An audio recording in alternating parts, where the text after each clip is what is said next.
சனி என்பற்கடியனேனுடைய பனே ஆவியோடு ஆக்கை புரை புரை கணிய புகுந்து நின்றொருக்கி பொய்யிருள் கடிந்த மெய்ச்சுடரே திரை பெறாமன்னும் அமுதத்தண்கடலே திருப்பெருந்துரை உரை சிவனே உரை உணர்விறந்து நின்று உணர்வதோர் உணர்வே யான் உன்னை உரைக்குமாறு உணர்த்தே. சைவத்தின் மேல் சமயம் வேறு இல்லை, அதில் சிவமாம் தெய்வத்தின் மேல் தெய்வமில்லெனும் நான்மறை செம்பொருள் வாய்மை வைத்த திருத்தேவாரமும் திருவாசகமும் உய்வை தரச் செய்த நால்வர் ஒற்றாள் எம் உயிர் துணையே. கல்லார் நிழல் மலை வில்லார் அருளிய பொல்லார் இணை மலர் நல்லார் புனைவரே.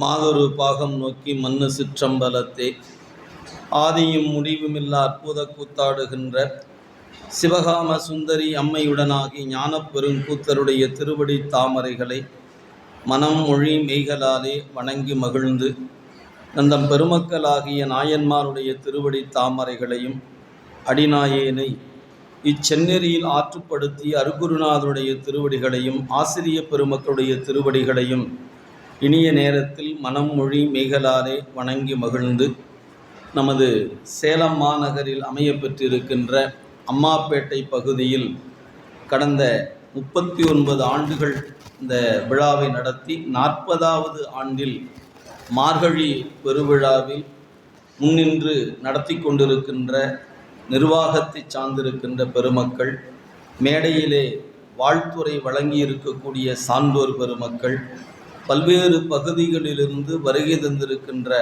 அடியார் பெருமக்கள் ஆகிய உங்கள் அனைவருக்கும் அடியனுடைய பணிவான வணக்கத்தை உங்களுடைய திருவடிகளுக்கு உரித்தாக்கி கொண்டு, அன்பர்களே, ஒரு செயல் தொடர்ந்து நடைபெறுதல் என்பது இறைவனுடைய திருவரு கருணையினுடைய துணை என்பது இல்லை என்றால் அந்த செயலை தொடர்ச்சியாக செய்தல் என்பது கடினமான ஒன்று.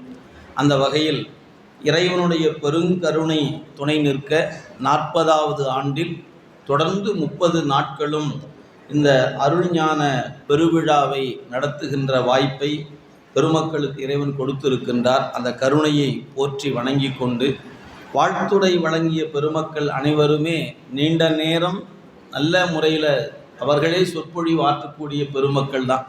இருந்தாலும் அவங்கெல்லாம் ஒரு என்ன சொல்வதுங்க, ஒரு குழந்தைக்கு ஒரு வாய்ப்பு பெரியவர்கள் கொடுப்பது போல அவங்கெல்லாம் எனக்கு ஒரு வாய்ப்பை இந்த சபையில் கொடுத்து அவங்கெல்லாம் கேட்பதற்காக கீழே அமர்ந்து கொண்டு இருக்கிறார்கள். அமர்ந்திருப்பதனால அவங்களுக்கு தெரியாமல் இல்லை. எப்படி நான் மணிவாசர் வாக்கில் சொல்லணும்னா, முறையோ நான் ஆனவாறு என்று குறிப்பிடுவார். நான் வளர்ந்தது சரிதானா அப்படின்னு கேட்பது போல பெரியவர்களுக்கு கூடிய அவையில் இந்த அடியவனுக்கும் இந்த ஞான வேள்வியில் பங்கெடுக்கக்கூடிய வாய்ப்பை தந்த திருவருளை நீள நினைந்து போற்றி வணங்கி மகிழ்ந்து, எனக்கு அன்பர்கள் கொடுத்திருக்கிற தலைப்பு சிறிய பெருந்தகையார் என்ற ஒரு தலைப்பை கொடுத்திருக்கிறார்கள். இந்த தலைப்பு ரொம்ப அற்புதமான ஒரு தலைப்பு. இந்த தலைப்பில் யாரை சேக்கிழார் பெருந்தகை போற்றுகிறார்கள் என்பதை நாம் சிந்திக்க வேண்டும். அந்த வகையில் முதல்ல பெருந்தகை என்று யார் போற்றப் பெறுகிறார் அப்படின்னு நம்ம பார்க்கும் பொழுது, நம்முடைய சீர்காழியில் அவதாரம் செய்த திருஞான சம்பந்த பெருந்தகை தான் முதலாக நம்முடைய தேவாரத்தில் இறைவனை பெருந்தகை என்று போற்றுகிறார். எல்லோருக்கும் தெரிந்த பாடல், மண்ணில் நல்ல வண்ணம் வாழலாம் வைகளும் எண்ணில் நல்ல கதிக்கு யாதுமோர் குறைவில்லை கண்ணில் நல் அகுதுரும் கழுமல வளநகர் பெண்ணின் நல்லாளோடும் பெருந்தகை இருந்ததே. எனவே பெருந்தகை அப்படின்னு சொல்லும் பொழுது பெண்ணின் நல்லவளோடு இருக்கின்ற பெருந்தகை என்று குறித்திருக்கிறார். அந்த தேவாரமே ஒரு அருமையான பாடல்.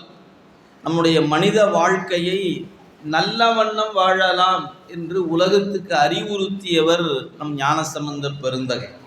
எனவே இந்த வாழ்க்கை எப்படி வாழ்வது என்று தடுமாறுகிற உலகத்தில் நல்ல வண்ணம் வாழலாம் என்று அறை கூவியவர் நம் ஞானசம்பந்த பெருந்தகை. அப்படியானால் நான் என்ன செய்ய வேண்டும் அப்படின்பொழுது, வைகளும் நாள்தோறும் என்ன செய்ய வேண்டும் என்று சொன்னால், பெண்ணின் நல்லவளாகிய பெருந்தவ கொழுந்தாக நிற்கக்கூடிய அந்த அன்னை, இடப்பாகம் கொண்டிருக்கக்கூடிய அந்த பெருமானாக இருக்கக்கூடிய இறைவனை நீங்கள் நாளும் நினைந்து வணங்குங்கள், மண்ணில் நல்ல வண்ணம் வாழலாம். ரொம்ப எளிமையாக நமக்கு அறிவுறுத்துகிறார். எனவே அந்த பெருமானை நாளும் நினைதல் வேண்டும் என்பது நம் சமயம் நமக்கு கற்றுத்தந்திருக்கிற ஒரு குறிப்பான ஒரு செய்தியாகும். ஏன்னா பொதுவாக சமய நெறிகளாகட்டும் அல்லது மதங்கள் என்ற பெயராகட்டும், எல்லோரும் ஒரு நாள் குறித்திருப்பார்கள், ஒரு மாதத்தை குறித்திருப்பார்கள். இந்த நாளில் வழிபாடு செய்யலாம், இந்த மாதத்தில் வழிபாடு செய்யலாம் என்று. அப்படி சைவத்தில் அப்படி எந்த ஒரு நாட்களும் தனியாக குறிக்கப்பெறலை. பொதுவாக நம்முடைய இந்து சமயத்தில் கூட இந்த நாள் என்று தனியாக ஒன்று குறிக்கப்பெறலை. ஏன் குறிக்கப்பெறலை அப்படின்னு கேட்டால், நம்முடைய இறைவனை நாளும் தொழ வேண்டும் என்பதனால் அவங்க தனித்து ஒரு நாளை சொல்லலை, நம்ம வசதிக்காக சொன்னாங்க. எது இறைவனை இந்த நாள் தான் சென்று வணங்க வேண்டும் என்பதல்ல, நீ நாளும் நாளும் வணங்க வேண்டும் என்று நம்முடைய சமயம் அறிவுறுத்தியதனால் யாருமே தனித்து ஒரு நாளை குறிப்பிடலை. மற்ற சமயங்களெல்லாம் ஒரு நாள் வைத்திருக்கிறார்கள். ஞாயிற்றுக்கிழமை என்றால் வந்தால் போதும், வெள்ளிக்கிழமையை வந்தால் போதும் என்று மற்ற நெறிகள்லாம் வைத்திருக்கின்றன. நமக்கு அப்படிலாம் ஒன்றும் சொல்லப்படலை. ஏன் எல்லா நாளும் வா என்று அதுக்கான குறிப்பு நமக்கு அப்படி சொல்லாததுனால எந்த நாளுமே போகாமல் விட்டுட்டோம். எது நமக்கு வசதியானது என்று பெருமக்கள் கொடுத்தார்களோ, நமக்கு ஒரு வாய்ப்பாக வசதியாக கொடுத்தாங்க. இந்த நாள் அந்த நாள்லாம் பார்க்க வேண்டாம், எல்லா நாளும் வாப்பா அப்படின்னு சொன்னாங்க. அதனால் ஏன் தனித்து ஒரு நாள் சொல்லணும்னு சொல்லாமல் விட்டுட்டாங்க. சொல்லாமல் விட்டதுக்கு என்ன ஆகி போச்சு, நமக்கு அதுதான் பலம். ஆனால் இன்றைய காலத்தில் அதுதான் பலவீனமாக நிற்கிறது. ஏன் எந்த நாளுமே போக மாட்டேங்கிறோம் அப்படிங்கிற இடத்துக்கு நகர்ந்துட்டோம். இன்றைக்கி நம்ம பார்க்கும் பொழுது காலச்சூழல்கள் நமக்கு இது போன்ற ஞான வேள்விகளை இளைய தலைமுறையும் தொடர்ந்து கேட்டுக்கொண்டு வந்தால் தான் இந்த சமூகத்தில் ஒரு மாற்றத்தை நம்மால் பார்க்க முடியும். எதனால் அப்படின்னு கேட்டால், இன்றைய காலத்தில் நம்ம எங்கு பார்த்தாலும், அன்பர்கள் வருந்த வேண்டாம், ஒரு செய்திக்காக சொல்லிக்கிறேன், அதிகமாக இந்த தேசிய நெடுஞ்சாலையாகட்டும், நாம் இருக்கிற பகுதிகளாகட்டும், எல்லா இடங்களிலும் பார்த்திங்கன்னா பிரியாணி கடை தானுங்க அதிகமாகிட்டே இருக்குது. ஒரு காலத்தில் மார்கழி மாதம்னா சாப்பிட மாட்டோம், புரட்டாசி மாதம்னா சாப்பிட மாட்டோம், சனிக்கிழமைனா சாப்பிட மாட்டோம், வெள்ளிக்கிழமைனா சாப்பிட மாட்டோம் என்பதெல்லாம் இன்றைக்கி போய் 24/7 எல்லா நாளும் சாப்பிட்றோம். நம்ம பையனே நம்ம வீட்டில் அப்படி தான் சாப்பிட்டு இருக்கிற நிலைமைக்கு வந்துட்டோம். இன்றைக்கி இது எங்கே கொண்டு போய் விட்டு இருக்கிறது? சாதாரண இந்த நாக்கின் சுவைக்கு அடிமைப்பட்டு கொண்டு நம்முடைய நெறிகள் உணர்த்தியதையெல்லாம் மறந்து கொண்டு இளைய தலைமுறை எந்த நாளும் சாப்பிடலாம், எந்த மாதமும் சாப்பிடலாம் என்ற இடத்துக்கு நகர்ந்துட்டாங்க. இதெல்லாம் எதனாலன்னு கேட்டால், இது போன்ற ஞான வேள்விகளை செவிமடுப்பதற்கு குறைந்து போனதனுடைய விளைவு தான் இப்படி தடுமாறி கொண்டு இருக்கிறார்கள்.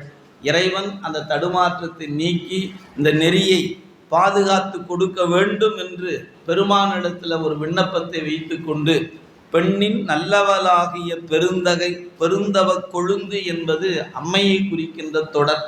எனவே மண்ணில் நல்ல வண்ணம் வாழலாம், வைகளும் எண்ணில் நல்ல கதிக்கு யாதுமோர் குறைவில்லை, வைகளும் என்று அறிவுறுத்தி இருக்கிறார். இதுதான் ஞானசம்பந்த பெருந்தகை பல்வேறு பதிகங்களில் குறித்திருப்பார். நீ நாளும் நன்னெஞ்சே நினைகண்டா யார் அறிவார், சானாலும் வாழ்நாளும் சாய்க்காட்டியம் பெருமார்க்கு பூ நாளும் தலை சுமப்ப புகழ் நாமம் செவி கேட்ப நான் நாளும் நவின்றேத்த பெறலாமே நல்வினை. அப்போ நாளும் புகழ்ந்து ஏற்றணும், நாளும் அவனுடைய பெருமையை செவி மடுக்கணும். அப்படி கேட்டால் நம்முடைய தீவினைகள் நீங்கி நல்ல வினைக்கு உரியவர்களாக நாம் ஆக முடியும் என்று நம்முடைய தேவாரம் நமக்கு உணர்த்துகிறது. இந்த சொல் ஞானசம்பந்தர் பெருந்தகை இறைவனை போற்றுகிறார், பெண்ணின் நல்லவளாக அந்த பெருந்தகை என்று பெருமானை போற்றுகிறார். நம்முடைய அப்பர் சுவாமிகளும் நம்முடைய செங்காட்டம் குடி என்ற தர தேவாரத்தில் 6ஆம் திருமுறையில் பாட்டு தொடங்கும் போதே பெருந்தகையை என்று தொடங்குகிறார். எனவே முதல்ல பெருந்தகை யார் அப்படின்னு கேட்டால், உமையம்மையை ஒரு பாகமாக கொண்டு உலகமெங்கும் படைத்தும் காத்தும் அழித்தும் மறைத்தும் அருள் செய்து கொண்டிருக்கின்ற கையிலையின்கள் இருக்கிற பெருமானே பெருந்தகை என்பதுதான் முதல்ல கூடிய பெருந்தகை. சரி, அப்ப இன்னைக்கு எனக்கு கொடுத்திருக்கிற தலைப்பு சிறிய பெருந்தகையார் என்று கொடுத்திருக்கிறார். ஏன் பெருந்தகை மட்டுமே கொடுக்காம சிறிய பெருந்தகையார் என்று கொடுத்திருக்கிறாங்கன்னா, தெய்வ சேக்கிழார் பெருந்தகை திரு தொண்டர் புராணம் என்கிற பெரிய புராணத்தில் 2 பெருமக்களை சிறிய பெருந்தகையார் என்று குறித்திருக்கிறார். அவருடைய திருவாக்கில் 2 பெருமக்கள் அவ்வாறு இடம்பெற்றிருக்கிறார்கள். ஒருவர் சண்டேச நாயனார் என போற்ற பெறுகின்ற ஒருவர், மற்றொருவர் சீர்காழியில் அவதாரம் செய்த திருஞான சம்பந்த பெருமான். இந்த தலைப்புக்குரிய பெருமக்கள் 2 பேர் இருக்கிறாங்க. சிறிய பெருந்தகையார் அப்படின்னு குறித்திருக்கிறார். பெருந்தகை அப்படின்னு சொல்லும்போது நம்முடைய இறைமை குணங்கள் உடையவரை அப்படின்னு சொன்னால் அவங்க பெருந்தகைன்னு அர்த்தம். இறைமை குணங்கள் அப்படின்னு சொல்லும்போது நம்முடைய பரிமேல் அழகருடைய உரையை நம் இந்த இடத்துல நினைவுபடுத்தி பார்த்து கொள்ளலாம். ஏன்னா புகழ் என்று சொன்னால் இறைவன் புகழ்தான் புகழ், மற்ற புகழெல்லாம் புகழ் அல்ல. எனவே இறைவன் பொருள் சேர் புகழ் என்று வள்ளுவ பெருந்தகை குறித்திருக்கிறார். அதற்கு உரை சொல்ல வந்த பரிமேல் அழகர் தான் கொடுத்தாரு. இறைமை குணங்கள் இல்லாதாரை அகுது உடையார் என்று ஏத்துகிற புகழ் புகழ் அல்ல, அகுது முழுதும் உடைய இறைவன் புகழே புகழ் அப்படின்னு சொன்னார். அப்ப அந்த இறைமை குணம்னு ஒன்று இருக்கிறதே, என்ன குணம்? வரம்பில் ஆற்றல், வரம்பில் இன்பம் உடைமை என்று 8 வகையான குணங்களை இறைமை குணம் என்று சொல்லுகிறது நம்முடைய நூல். அப்ப இறைவன் எப்படிப்பட்டவன்? அவனுடைய அருள் எல்லையில்லாதது, அவனுடைய கருணை எல்லையில்லாதது, அவனுடைய ஆற்றல் எல்லையில்லாதது, அவன் கொடுக்கக்கூடிய வரம் வரம்புகளுக்கு அப்பாற்பட்டது என்று எதை சொன்னாலும் அதை எல்லைப்படுத்த இயலாத ஒரு பெரும் குணத்தை கொண்டிருப்பவன். அதனால இறைவனை எண்குணத்தான் என்றார் வள்ளுவ பெருந்தகை. கோளில் பொறியில் குணமிலவே எண்குணத்தான் தாளை வணங்கா தலை என்றார் வள்ளுவ பெருந்தகை. இதை அப்படியே பெருமக்கள் பின்பற்றி கொண்டார்கள். நாவுக்கரசு பெருமான் தன்னுடைய சமண நெறியிலிருந்து சைவத்துக்கு வந்த பிறகு அமைச்சர்கள் அவரை அழைக்க வந்திருக்கிறார். அப்படி வரும்போது நீங்கள் வரணும் அப்படின்னு கூப்பிடும்போது, யார் மன்னன்? நீ கூப்பிடுகிற அழைப்புக்கெல்லாம் உரியவன் நான் அல்ல என்று ஒரு மறுப்பு சொல்லுகிற இடத்துல ஒரு குறிப்பு கொடுத்தார். நான் இப்போ யார் தெரியுமா? என் குணத்துளோமே என்று ஒரு குறிப்பு தந்திருக்கிறார். அந்த நாமார்க்கும் குடியெல்லோம் என்கிற திருப்பதிகத்தில் நான் இப்போ எங்கே இருக்க தெரியுமா? உன்னை போல அல்லது உன்னை போல முக்குணச்சார்புடையவனாக நான் இப்போ இல்லை, நான் இப்பொழுது இருப்பது என் குணத்து உலோமே என்று அப்பர் பெருந்தகை ஒரு குறிப்பு தருகிறார். அப்படியே நீங்கள் திருவாசகம் படிச்சிங்கன்னா திருக்கழுக்குன்ற பதிகம் என்று ஒரு பதிகம் இருக்கிறது, 30வது திருப்பதிகம். அதில் கடைசி பாட்டு, இயக்குமார் 64 வரை எண்குணம் செய்த ஈசனே. ஒரு 64 பேருக்கு சிவானந்த இன்பத்தை இறைவன் கொடுத்திருக்கிறார். அந்த முத்தி இன்பத்தை குறிக்கிற பொழுது எண்குணம் செய்த ஈசனே என்று குறித்திருக்கிறார். எனவே இறைவனுக்குரிய குணம் எண்குணம் என்று சொல்லக்கூடியது. அந்த குணத்தை யார் பெற முடியும்? நாமும் பெறலாம். எப்போ பெறலாம்? நம்மகிட்ட எப்போ தன்முனைப்பு அற்று போகிறதோ, யான் என்பதும் எனது என்பதும் எப்போது அற்று போகிறதோ அப்பொழுது நாம் அருள்வயப்படுவது எளிதாகும். அருள்வயப்பட்டு விட்டால் அந்த அருள் இந்த உயிரை அந்த சிவானந்தத்தில் வைத்து அழுத்தி அந்த சிவானந்த இன்பம் நமக்குள் விளையுமாறு செய்துவிடும்.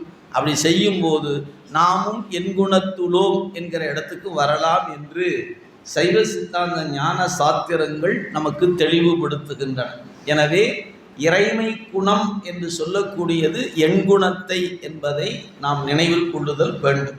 சரி, அப்படிப்பட்ட எண்குணத்தை கொண்டிருக்கின்ற கருணையே வடிவமாக, அதனால பெருமக்கள் பாடினாங்க, கற்பனை கடந்த சோதி கருணையே உருவமாகினர். அவருக்கு வடிவம் எதுன்னு கேட்டால் கருணை என்பதுதான் இறைவனுக்கு வடிவம் என்று தெய்வ செக்கிழார் பெருந்தகை போற்றுவதை நாம் காண முடிகிறது.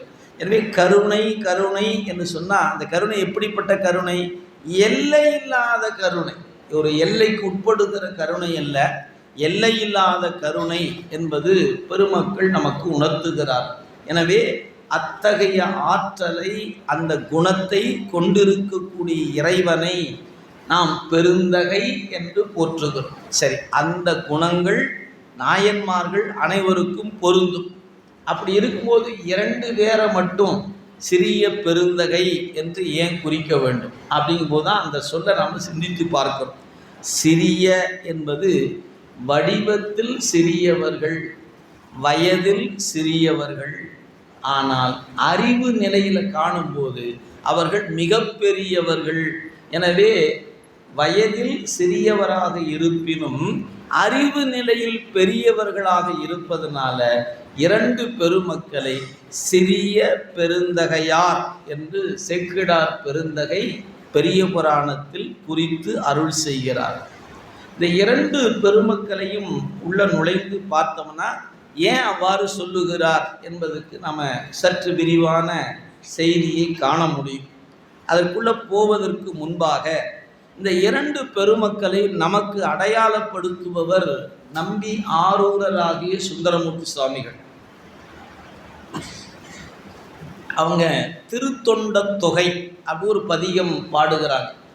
திருவாரூரில் புற்றிடம் கொண்ட பெருமானுடைய அருள் காரணமாக இறைவனே அடியெடுத்து கொடுக்கிறார். தில்லைவாழ் அந்தனதம் அடியார்க்கும் அடியேன் என்று பாடு என்று நம்பி ஆரூரருக்கு இறைவனே அடியெடுத்து கொடுத்த ஒரு தொடர், அந்த முதல் தொடராக இருக்கக்கூடிய வரிகள்.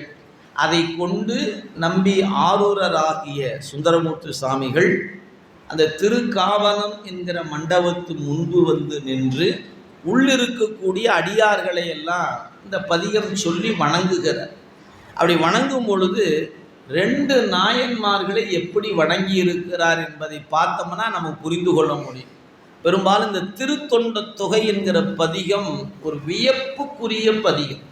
ஏன்னா அதில் அத்தனை செய்திகள், அத்தனை நுட்பங்கள் ஒருவாறு அமைய பெற்றிருப்பதை நீங்கள் அதை மட்டுமே சிந்திச்சிங்கன்னா சொல்லிடலாம். அத்தனை குறிப்புகள் காணப்படுகிறது. ஏன்னா அங்கே அடியவர்களாக குறிக்கப்பெறுகிற நாயன்மார்களில் எல்லாரையும் ஒரே போல குறிக்கல நம்முடைய நம்பி ஆரூரர். சில பேருடைய பெயர் சொல்லுகிறார், சில பேருடைய ஊர் சொல்லுகிறார், சிலருடைய கொடை சொல்லுகிறார், சிலருடைய குலம் சொல்லுகிறார், இறைவன் ஆட்கொண்ட திறம் சொல்லுகிறார். இப்படி நாயன்மார்களை அவர் அடையாளப்படுத்துகிற பொழுது வேறு வேறு வகையாக அடையாளப்படுத்துகிறார். ஒரே மாதிரி சொல்லிட்டு போகலை.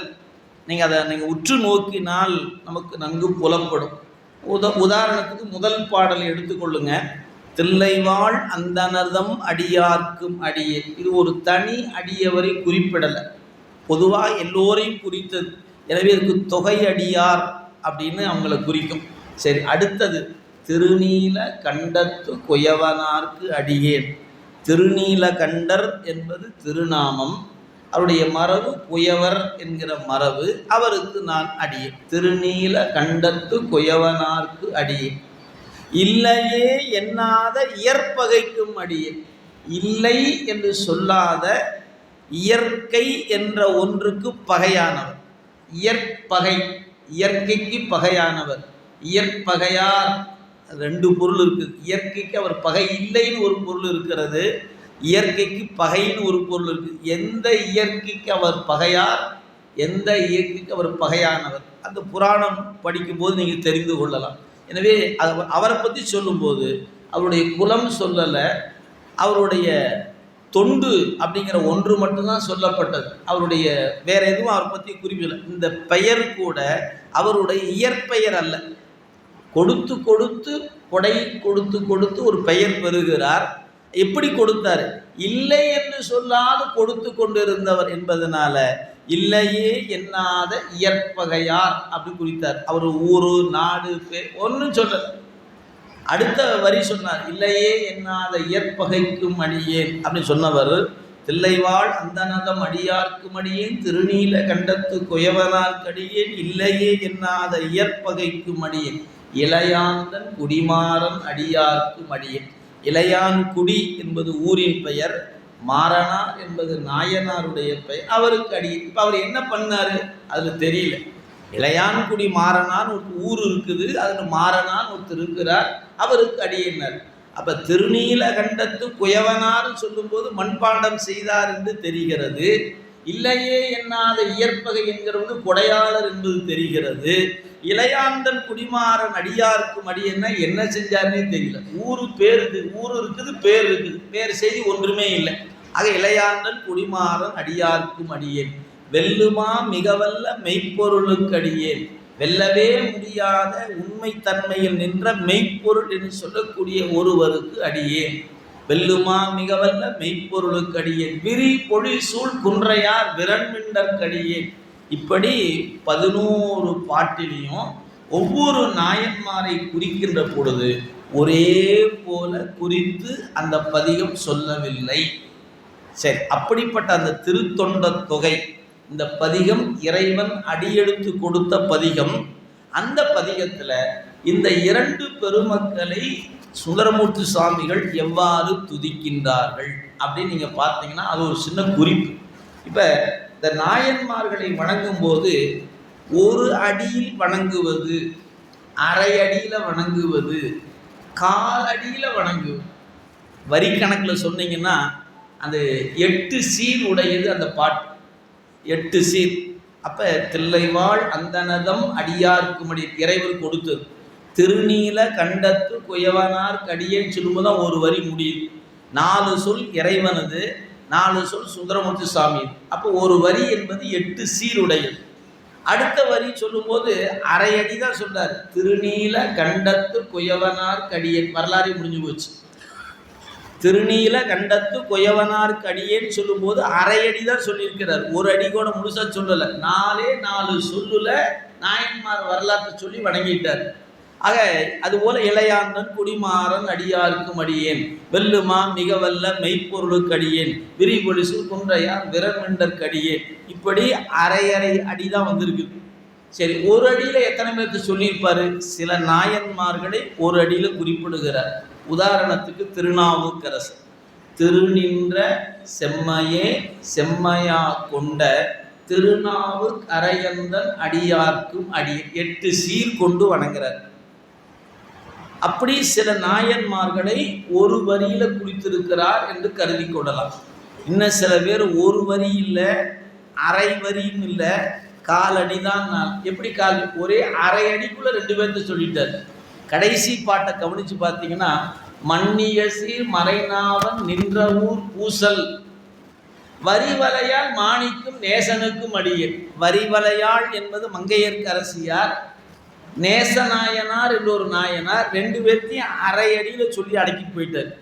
மொத்த வரி அந்த ஒரு வரி எடுத்துக்கிட்டீங்கன்னா 3 நாயன்மார் குறிக்கப்படுகிறாங்க. மன்னியசிர் மறை நாவன் நின்ற ஊர் பூசல், பூசலார் என்பதுக்கு அரை அடி, மங்கையர் கரசியாருக்கும் நேசநாயனாருக்கும் அரை அடியில் பாதி தான், காலடி தான் கொடுத்துருக்கிறார். வரிவளையால் மாணிக்கும் நேசனுக்கும் அடியேன். அப்படி சில நாயன்மார் முருகனுக்கும் உருத்திர பசுபதிக்கும் அடிப்பேர். முருகன் பேர் தான் சொன்னார். அது எந்த குலத்தில் பிறந்தார், எந்த ஊரில் பிறந்தார், என்ன பணி செய்தார், எந்த குறிப்பும் இல்லை. இப்படி அந்த திருத்தொண்ட தொகை என்கிற பதிகத்தை மட்டுமே நோக்குனா வியந்து பார்க்கலாம். அத்தனை செய்திகள் அந்த ஒரு பதிகத்துக்குள்ள கொட்டி கிடக்கிறது.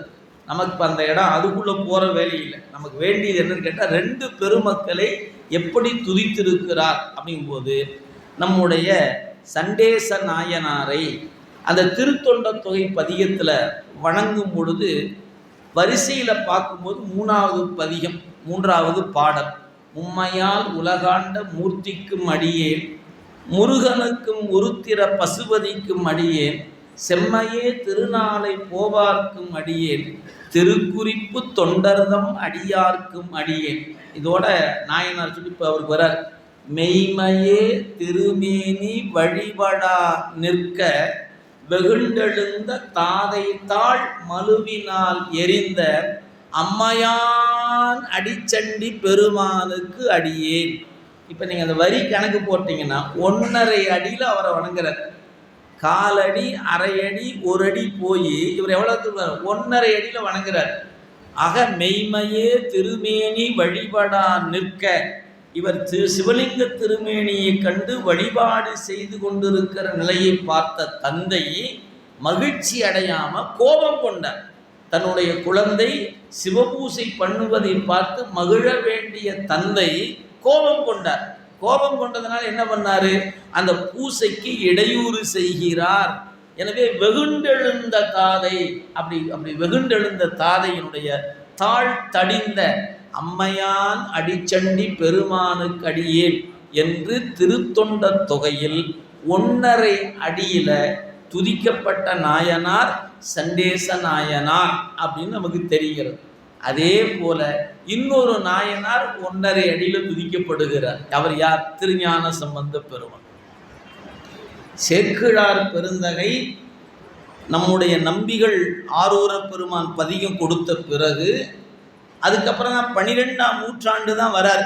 ஏறத்தாழ ஒரு 300 ஆண்டுகள் கழித்து தான் சேக்கிழார் பெருமானுடைய அவதாரம்.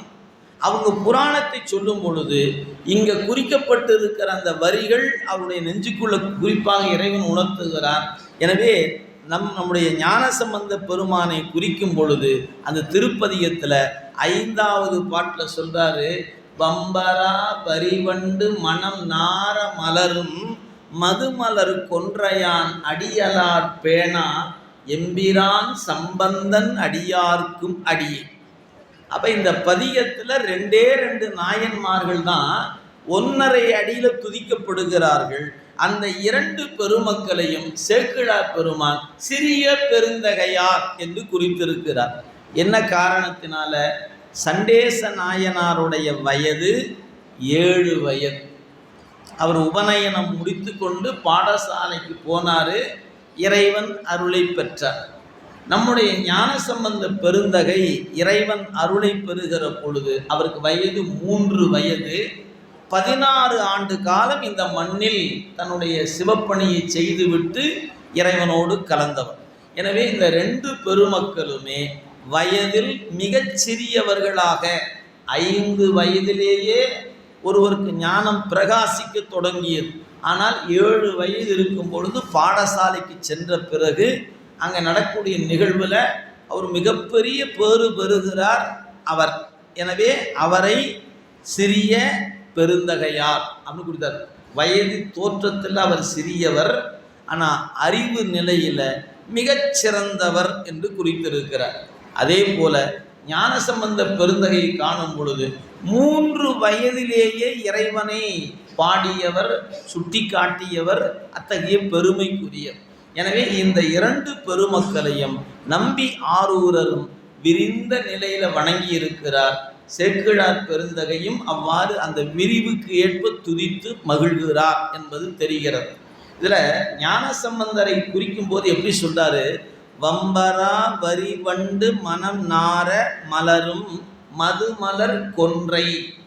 இந்த கொன்றை என்கிற மலர் மிகுந்த தேன் கொண்டிருக்கக்கூடிய மலர். அதனுடைய வடிவம் ஓம் என்கிற பிரணவத்தின் வடிவமாக இருக்கக்கூடியது என்று நம்முடைய பெருமக்கள் அதை குறித்திருக்கிறார். எனவே அந்த பிரணவத்தின் வடிவமாக இருக்கக்கூடிய கொன்றை மலர், அதில் மிகுந்த தேன் உண்டு. நீங்கள் கொன்றை பறிக்க போனீங்கன்னா அதனுடைய வாசனையும் அந்த தேனுடைய நறுமணமும் மயக்கத்தை தரும் என்பதனால் அதிகம் பறிக்க மாட்டாங்க. குறைந்த அளவு பயன்படுத்துவார்கள். அதிகம் பயன்படுத்துவதுனா ஒரு மயக்கத்தை கொடுக்கும் என்பது அனுபவம் உடையவரிடத்தில் நீங்கள் கேட்டு தெரிந்து கொள்ளலாம். எனவே அத்தகைய கொன்றை என்கிற ஒன்றை சொல்லி அந்த கொன்றையை அணிந்திருக்கிற பெருமான் மதுமலர் கொன்றையான். அந்த கொன்றை அணிந்ததனால் அவன் கொன்றையான். அவனுடைய திருவடி தாமரைகள் அல்லாதுனர். அதை சொல்லும்போது ரொம்ப நுட்பமாக சொல்றார். மதுமலர் கொன்றையான் அடி அலால் பேணா. இதுக்கு நம்மளுடைய இலக்கண அமைப்பில் சொல்லுவாங்க, ஒரு முறை சொல்லாமல் 2 எதிர்மறைகளை பயன்படுத்தி இருக்கிறார். மதுமலர் கொன்றையான் அடி அல்லால். அல்லால் ஒரு எதிர்மறை, பேணா ஒரு எதிர்மறை, அடியலார் பேணா எம்பிரான் சம்பந்தன். அதற்கு பெருமக்கள் உரை சொல்லும்போது சொன்னாங்க, ஒரு எதிர்மறையே போதுமானதே, ஏன் ரெண்டு சொன்னாங்க? வலியுறுத்தற் பொருட்டு என்று உரையாசிரிய பெருமக்கள் உரை கொடுத்திருக்கிறார். இந்த உரை நீங்கள் எங்கே பார்க்கலாம்? சிவஞான போதம் படிச்சிங்கன்னா 8ஆம் நூற்பாவில் முதற்கூறில் ஒரு குறிப்பு இருக்கிறது. மேல் சரியா கிரியா யோகங்களை செய்துழி நன்னெறியாகிய ஞானத்தை காட்டி அல்லது மோட்சத்தை கொடா. அல்லது ஒரு எதிர்மறை, மோட்சத்தை கொடா என்பது ஒரு எதிர்மறை. ரெண்டு எதிர்மறை ஏன் அங்கே வந்துச்சு அப்படிங்கும்போது சிவஞான முனிவர் என்கிற அருளாளர் முறை எழுதுகிறார், வலியுறுத்தற் பொருட்டு அப்படின்னார். இதே தான் இங்கேயும் பொருந்தும். எம்பிரான் அடியனார் பேணா, அடி அல்லால் பேணா எம்பிரான் சம்பந்தன். எனவே இரண்டு பெருமக்களையும் அவ்வாறு துதித்த ஒரு குறிப்பை காணுகிற பொழுது இந்த இரண்டு பெருமக்களுக்கும் ஒரு ஒற்றுமை இருக்கிறது. என்ன ஒற்றுமை? வயதில் இருவரும் சிறியவர்கள் என்பது ஒரு ஒற்றுமை. இருவருமே வேதியர் குலத்தில் வந்தவர்கள், இருவரும் வேதியர் குலத்தில் வருகிறவர்கள் தான். இதில் அந்த இருவரையும் நம்முடைய சேக்கிழார் பெருமான் அவருடைய வரலாற்று அந்த புராணம் சொல்லும்பொழுது நம்முடைய சண்டேச நாயனாரை குறிக்கும்போது 15வது பாடல்ல அவரை சிறிய பெருந்தகையார் என்று குறித்திருக்கிறார். அதுவே ஞானசம்பந்த பெருமான் வரலாற்றில் 73வது பாடல்ல சிறிய பெருந்தகையார் என்று குறித்திருக்கிறார். இந்த ரெண்டு பேரை பற்றி நம்ம சிந்திக்கணும். ஒருவரை சொல்வதற்கே நேரம் பத்தாது. எனவே நம்ம இருவரையும் சிந்திக்கிறதுக்கு வாய்ப்பு இல்லை. எனவே ஒருவரை மட்டும் நம்ம இன்றைய சிந்தனையில் வைத்து கொள்ளலாம். அந்த இடத்தை மட்டும் சுட்டி காட்டி விடலாம். ஞானசம்பந்த பெருமானை சேக்கிழார் பெருமான் எந்த இடத்தில் சிறிய பெருந்தகையார் என்று குறிப்பிடுகிறார் அப்படின்னு முதல்ல, இதுதான் ரெண்டாவது வர வேண்டிய இடம். நான் சொல்வதற்காக முன்னே எடுத்துக்கொள்கிறேன். அப்படி சொல்லும்போது எந்த இடத்துல காட்டுகிறார்? ஏன்னா பெரும்பாலும் 40 ஆண்டு காலம் இந்த விழாவில் கலந்து திருவருளை பெற்றுக்கொண்டு இருக்கிற உங்களுக்கு ஞானசம்பந்தர் வரலாற்று நான் தனியாக சொல்ல வேண்டிய அவசியம் இருக்காது. உரிய இடத்துக்கு வந்துடுவோம். ஞானசம்பந்தருக்கு வயது 3. அப்பாவோடு கோயிலுக்கு வர வேண்டும் என்று அற்றைய நாள் அடம்பிடிக்கிறார். கோயிலுக்கு வந்தே ஆகணும். அவரோ தவிர்த்து தவிர்த்து பார்க்கிறார். இல்லை நான் வருவேன் அப்படின்னார். வேறு வழியே தெரியாமல் சிவபாத இருதயர் பகவதி அம்மை இடத்துல சொல்லிவிட்டு நான் குழந்தையை ஆலயத்துக்கு அழைத்து செல்லுகிறேன் என்று சொல்லிட்டு கூட்டிகிட்டு போகிறார். அப்படி சென்றவர் என்ன செய்கிறாரு? நேராக போகிறாரு, கோயிலுக்குள்ள நுழைகிறார். நுழைந்த உடனே வலது புறத்தில் ஒரு பெரிய குளம் இருக்கிறது. சீர்காழி போனவங்களுக்கு தெரியும், கிழக்கு கோபுர வாயில் வழியாக நுழைந்தீங்கன்னா ஒரு பொய்கை என்கிற ஒரு குளம் இருக்கிறது. அந்த குளத்தில் குழந்தையை அழைத்து இங்கேயே உட்கார்ந்துருக்கணும், எங்கேயும் போயிடக்கூடாது என்று சொல்லிவிட்டு அப்படியே மேலே பார்க்குறார். எங்கள் தோணிபுரத்தின் சிகரத்தை பார்த்து, பெருமானே நான் வழிபாட்டுக்கு போகணும், நீ கொஞ்சம் பார்த்துக்கப்பா அப்படின்னு பெருமான்கிட்ட வேண்டிக்கிறார். அந்த வேண்டுதல் செய்யும் போதே அவருக்குள்ள ஒரு மன நிறைவு வந்துச்சான். என்னது? சேக்கிழார் காவல் பெற்றாராய். ஒரு மனதுக்குள்ள ஒரு திருப்தி வந்துருச்சு. ஏன்? பெருமான் பார்த்து கொள்வார், நாம் போய் நம்ம ஜபத்தை ஏன் அவர் தண்ணீருக்குள்ள மூழ்கி ஒரு ஜபம் செய்வதை பழக்கமாக கொண்டிருக்கிறார். எதற்காக? சைவ நெறி தழைக்க வேண்டும் என்று பெருமானிடத்தில் தவம் செய்தார். தவம் செய்து இந்த குழந்தையை தவத்தின் பயனாக பெற்றிருப்பவர் சிவபாத இருதயர். அவர் வேண்டியவாறே ஒரு ஆண் குழந்தை பெற்றெடுத்து விட்டார். இருந்தாலும் அந்த குழந்தை ஞானம் பெற வேண்டுமே என்பதற்காக அந்த குழந்தை பிறப்பதற்கு முன்பு எந்த வழிபாட்டை செய்து கொண்டிருந்தாரோ அந்த வழிபாட்டை அந்த குழந்தை பிறந்த பிறகும் தொடர்ந்து செய்து கொண்டிருக்கிறார். அப்போ என்ன செய்யணும்?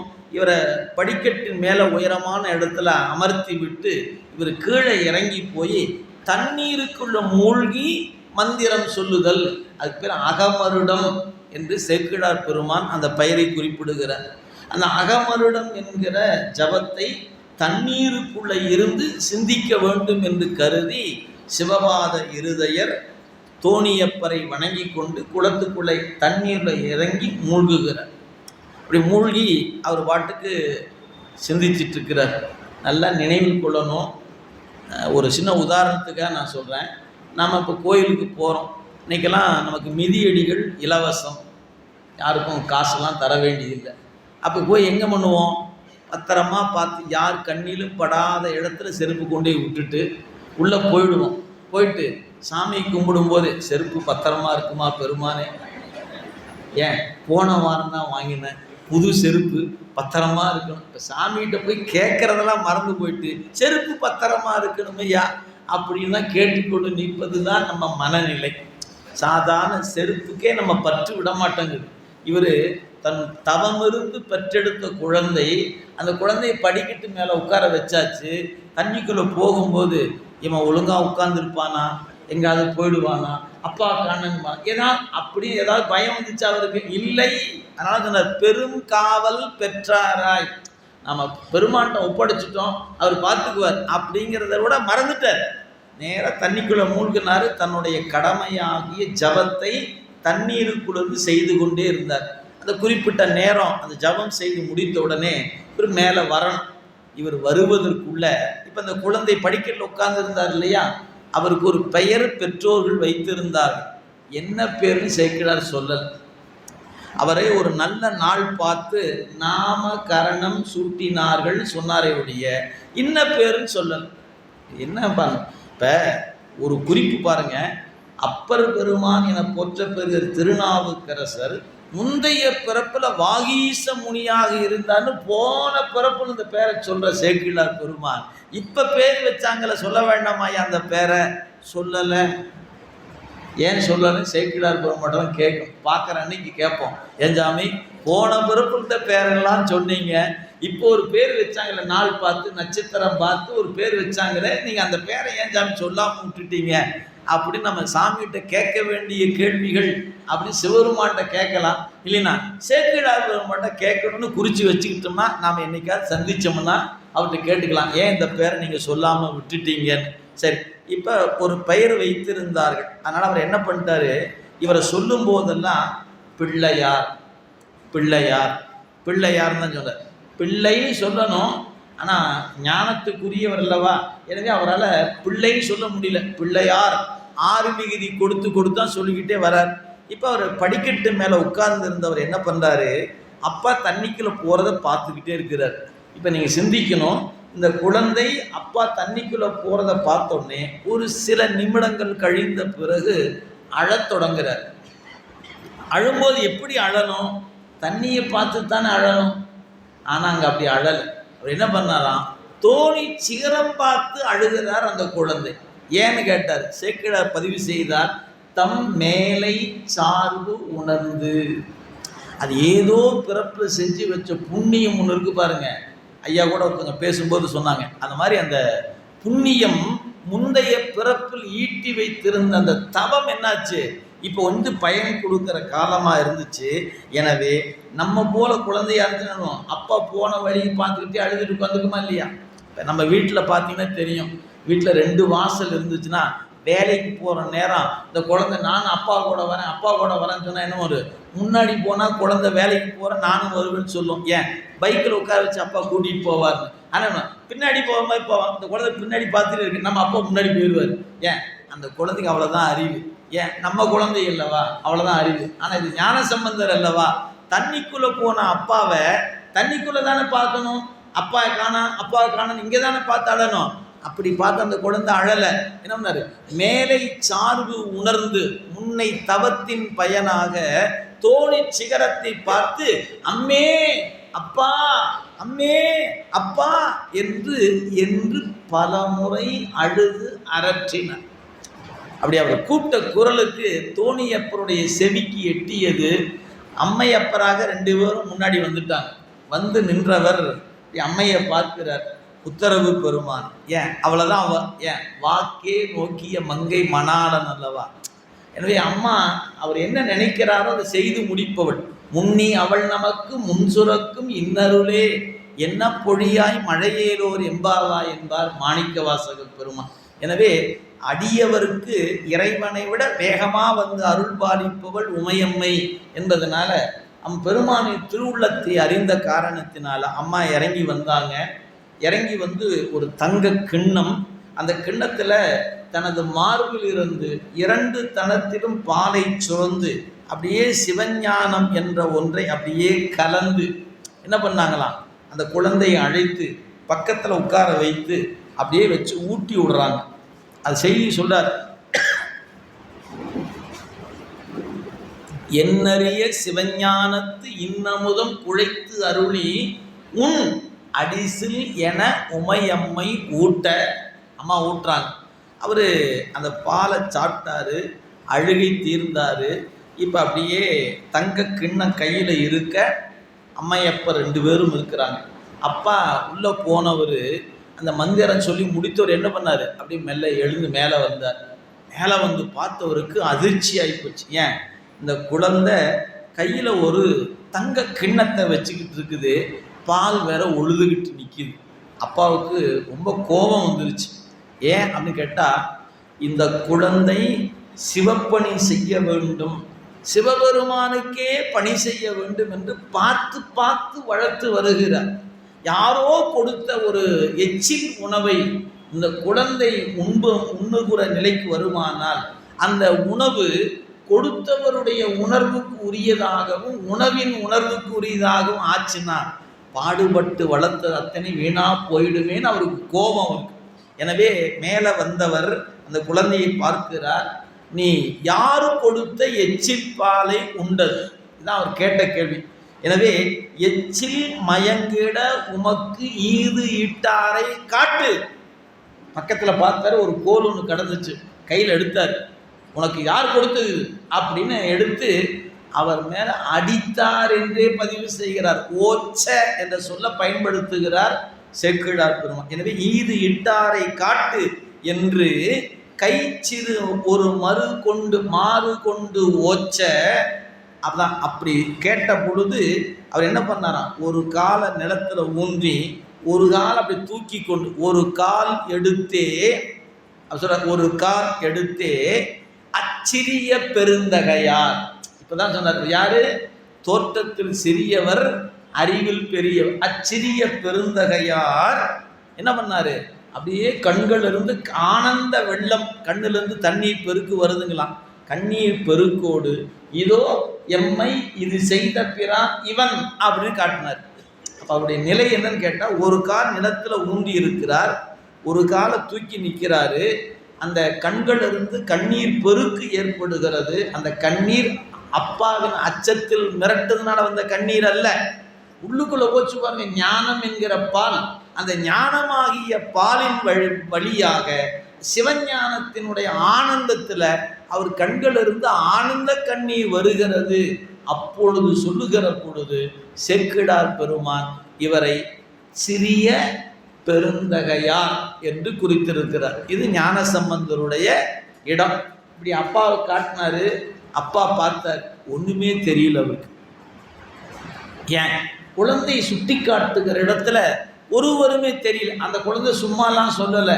என்னன்னு, தோடுடைய செவியன் விடையேறி ஓர் தூவன் மதிசூடி காடுடைய சுடலை பொடி பூசி என் உள்ளம் கவர் கள்வன் ஏருடைய மலரால் முனை நாள் பணிந்து ஏத்த அருள் செய்த பீடுடைய பிரமாபுரம் மேவிய பெம்மான் இவனன்றே அப்படின்னு அந்த பாட்டில் நீங்கள் கேட்டீங்க, யார் உனக்கு இந்த பால் கொடுத்ததுன்னு. இவர் தான்ப்பா கொடுத்தார். எனவே தனக்கு இந்த ஞானத்தை கொடுத்தவன் இது வெறும் பால் அல்ல, சிவஞானம் என்கிற பால் என்பதை உணர்த்தும் முகத்தானாக பாடல் வடிவில் 10 பாட்டு பாடி முடிக்கிறார் அந்த ஞான குழந்தை. அப்போ தான் அப்பாவுக்கு புரிந்தது என்னென்னு, நாம் எந்த நோக்கத்துக்காக இந்த குழந்தையை தவமிருந்து பெற்றெடுத்தோமோ அத்தகைய ஒரு பெரும் பேறு இக்குழந்தைக்கு இப்பொழுது வாய்த்திருக்கிறது. எனவே நம் குழந்தை சிவஞானத்தை பெற்றுவிட்டார் என்று தந்தை மகிழ்ந்தார். இது ஞானசம்பந்தருடைய புராணத்தில் நாம் பார்க்கக்கூடிய இடம். சரி, இனி நம்முடைய சண்டேச நாயனார் புராணத்தில் இது எங்கே வருகிறது அப்படின்னு நம்ம பார்க்கணும். அவருடைய வரலாற்றை கொஞ்சம் விரிவாக பார்த்து கொள்ளலாம். ஏன்னா நமக்கான 2 பேரையும் சொல்லுவதற்கான காலம் பொருந்தாது என்பதனால இப்போ நமக்கு சண்டேச நாயனார் அப்படின்னு சொல்லக்கூடிய அவருடைய வரலாற்றை சேக்கிழார் பெருந்தகை தொடங்கும் பொழுதே ஒரு அழகான குறிப்பு தருகிறார். அதாவது பொன்னி எந்நாளும் பொய்யாது பயன் தருகிற சோழ நாடுனர். இந்த காவிரியை சொல்லுங்கும் பொழுது அவர் என்ன குறிப்பு தருகிறார் பாருங்க. பூந்தன் பொன்னி எந்நாளும் பொய்யாது அளிக்கும் புனல் நாடு. காவிரியை சொல்லுகிற பொழுது பொய்யாது பயன் தருகிற காவிரி என்கிற ஒரு குறிப்பை சேக்கிழார் பெருமான் நாட்டு சிறப்பை தொடங்குகிற பொழுதே சோழ நாட்டில் அப்படின்னு தொடங்கும் போது காவிரி பாய்ந்து வளம் தருகிற சோழ நாடு. காவிரி எப்படிப்பட்டது? பொய்யாது பயன் தருகிற காவிரி தான் ஒரு குறிப்பு. சரி, அப்படிப்பட்ட அந்த சோழ வள நாட்டில் சேஞ்சலூர் அப்படின்னு ஒரு ஊர் இருக்கிறது. அந்த ஊர் எப்படிப்பட்டது அப்படின்னு சொல்லும் பொழுது அந்த ஊருக்கு சேஞ்சலூர் என்று பெயர். எதனால்? முருகப்பெருமானால் உருவாக்கப்பட்ட ஊர் என்பதனால அந்த ஊருக்கு சேஞ்சலூர் என்று பெயர். சேய் என்றால் முருகனை குறித்தது, அவரால் உருவாக்கப்பட்ட ஊர் என்பதனால் அந்த திருத்தலம் சேஞ்சலூர் என்று வழங்கப்பெறுகிறது. அத்தகைய முருகனால் உருவாக்கப்பட்ட அந்த திருத்தலத்தில் மறையவர்கள் என்று சொல்லக்கூடியவர்கள் மிகுதியாக வாழக்கூடிய ஊராக இருக்கிறது. அந்த மறையவர்களை சொல்லும்போது சேக்கிழார் பெருமான் அந்த புராணத்தில் ஒரு அழகான குறிப்புங்க. எண் அலங்காரம் என்று இலக்கியத்தில் சொல்லுவாங்க. 1, 2, 3, 4, 5, 6 என்று 10 வரைக்கும் சொல்வது ஒரு மரபு இருக்கிறது. அப்பர் சாமிகள் மூத்த திருநாவுக்கரசரை மீட்டு கொடுக்கும் பொழுது ஒரு பதிகம் பாடினார். 1 கோலாம், 2 கோலாம், 3 கோலாம், 4 கோலாம், 10 கோலாம் என்று பாடி முடிக்கிறார். இது ஒரு எண்ணலங்காரம் என்று சொல்வது. நம்முடைய ஞானசம்பந்த பெருந்தகை வீழி மிளலையில் பாடுறார். இறைவனை சொல்லுகிற பொழுது அவன் எப்படிப்பட்ட 1, 2, 3, 4, 5, 6 அப்படின் பொழுது ஈன்றாலும் அந்த பெருமானை சொல்லும் பொழுது அவன் 1ஆக இருப்பவன், 2ஆக அம்மையப்பராக 2ஆக இருப்பவன், 3ஆக இருப்பவன் அப்படின்னு 1, 2, 3, 4 சொல்லுகிற ஒரு மரபு உண்டுங்க. இதுக்கு எண்ணலங்காரம் என்று சொல்வது. அப்படி சொல்லுகிற அந்த குறிப்பில் இந்த ஒரு பாடலில் அவர் எடுத்துக்கொண்ட ஒரு குறிப்பு அழகான குறிப்பு தருகிறார். திருநீறு பூசுகின்ற நெறியில் அவர்கள் ஒருமை உடையவர்கள். அவதான் 1க்கு அடையாளம் சொன்னார். செம்மை வெண்ணீற்று ஒருமையினார். இது அந்த ஊரை பற்றி சொல்லுகிற செய்தி. ஏன்னா நம்ம நினைவில் கொள்ளணும், ஒரு அருளாளரை மண்ணில் இறைவன் பிறக்க வைக்கிறான் என்று சொன்னால் அதற்குரிய அந்த இடம் எப்படிப்பட்ட இடத்துல கொண்டாந்து பிறக்க வைக்கிறான் என்பதை நாம் எண்ணி பார்க்கணும். 2 வகை இருக்கிறது. ஒன்று, கண்ணப்பரை சிந்திச்சு பார்த்தீங்கன்னா கொல்லு குத்து என்பதை தவிர்த்து ஒன்றுமே தெரியாத இடம். அங்கே ஒரு அன்பின் வடிவமாக ஒரு ஞான குழந்தை வரப்போகிறார். அவரை சொல்லும்போது ஏன்னா இங்கே காட்டும்போது அப்படியே புண்ணியத்தின் வடிவமாக அந்த ஊரே இருக்கிறது. எப்படிப்பட்டது? திருநீற்று நெறியை பாதுகாக்கக்கூடிய மக்கள் மிகுதியாக இருக்கக்கூடிய ஊர். எனவே வெண்ணீற்று மெய்மை என்று குறிப்பிடுகிறார். எனவே செம்மை வெண் திருநீற்று ஒருமையினார். அடுத்து சொன்னாரு 2 பிறப்பின் சிறப்பினார். இந்த 2 பிறப்பாளர் என்று ஒரு வழக்கம் உண்டுங்க. 2 பிறப்பாளர் என்று சொல்வாங்க. அது பொதுவாக என்ன சொல்லுவாங்கன்னு கேட்டால், பிறக்கும்போது தாயின் வயிற்றில் பிறக்கும்போது ஒரு பிறப்பு. எப்போ குருநாதனிடத்தில் உபதேசம் பெறுகிறீர்களோ அது 2வது பிறப்பு. பெரும்பாலும் பழைய காலங்களில் அந்தணர்களை மட்டுமே 2 பிறப்பாளர் என்று குறிப்பிடுவாங்க. ஏன்னா 7 வயதில் உபநயனம் என்கிற ஒரு சடங்கு உண்டு. நிச்சயமாக செய்திருவாங்க. அந்த குழந்தைக்கு அது எந்த நிலையில் இருந்தாலும் செய்யக்கூடிய மரபு இருப்பதனால 7 வயதில் உபதேசம், உபநயனம். நயனம் என்றால் கண், உப என்றால் சிறந்த கண் என்று பொருள். நாமெல்லாம் உபநயனம்னு என்ன நினச்சிட்டு இருக்கிறோம்? பூணூலை மட்டும்தான் நினச்சிட்டு இருக்கிறோம். அது ஒரு அடையாளம்.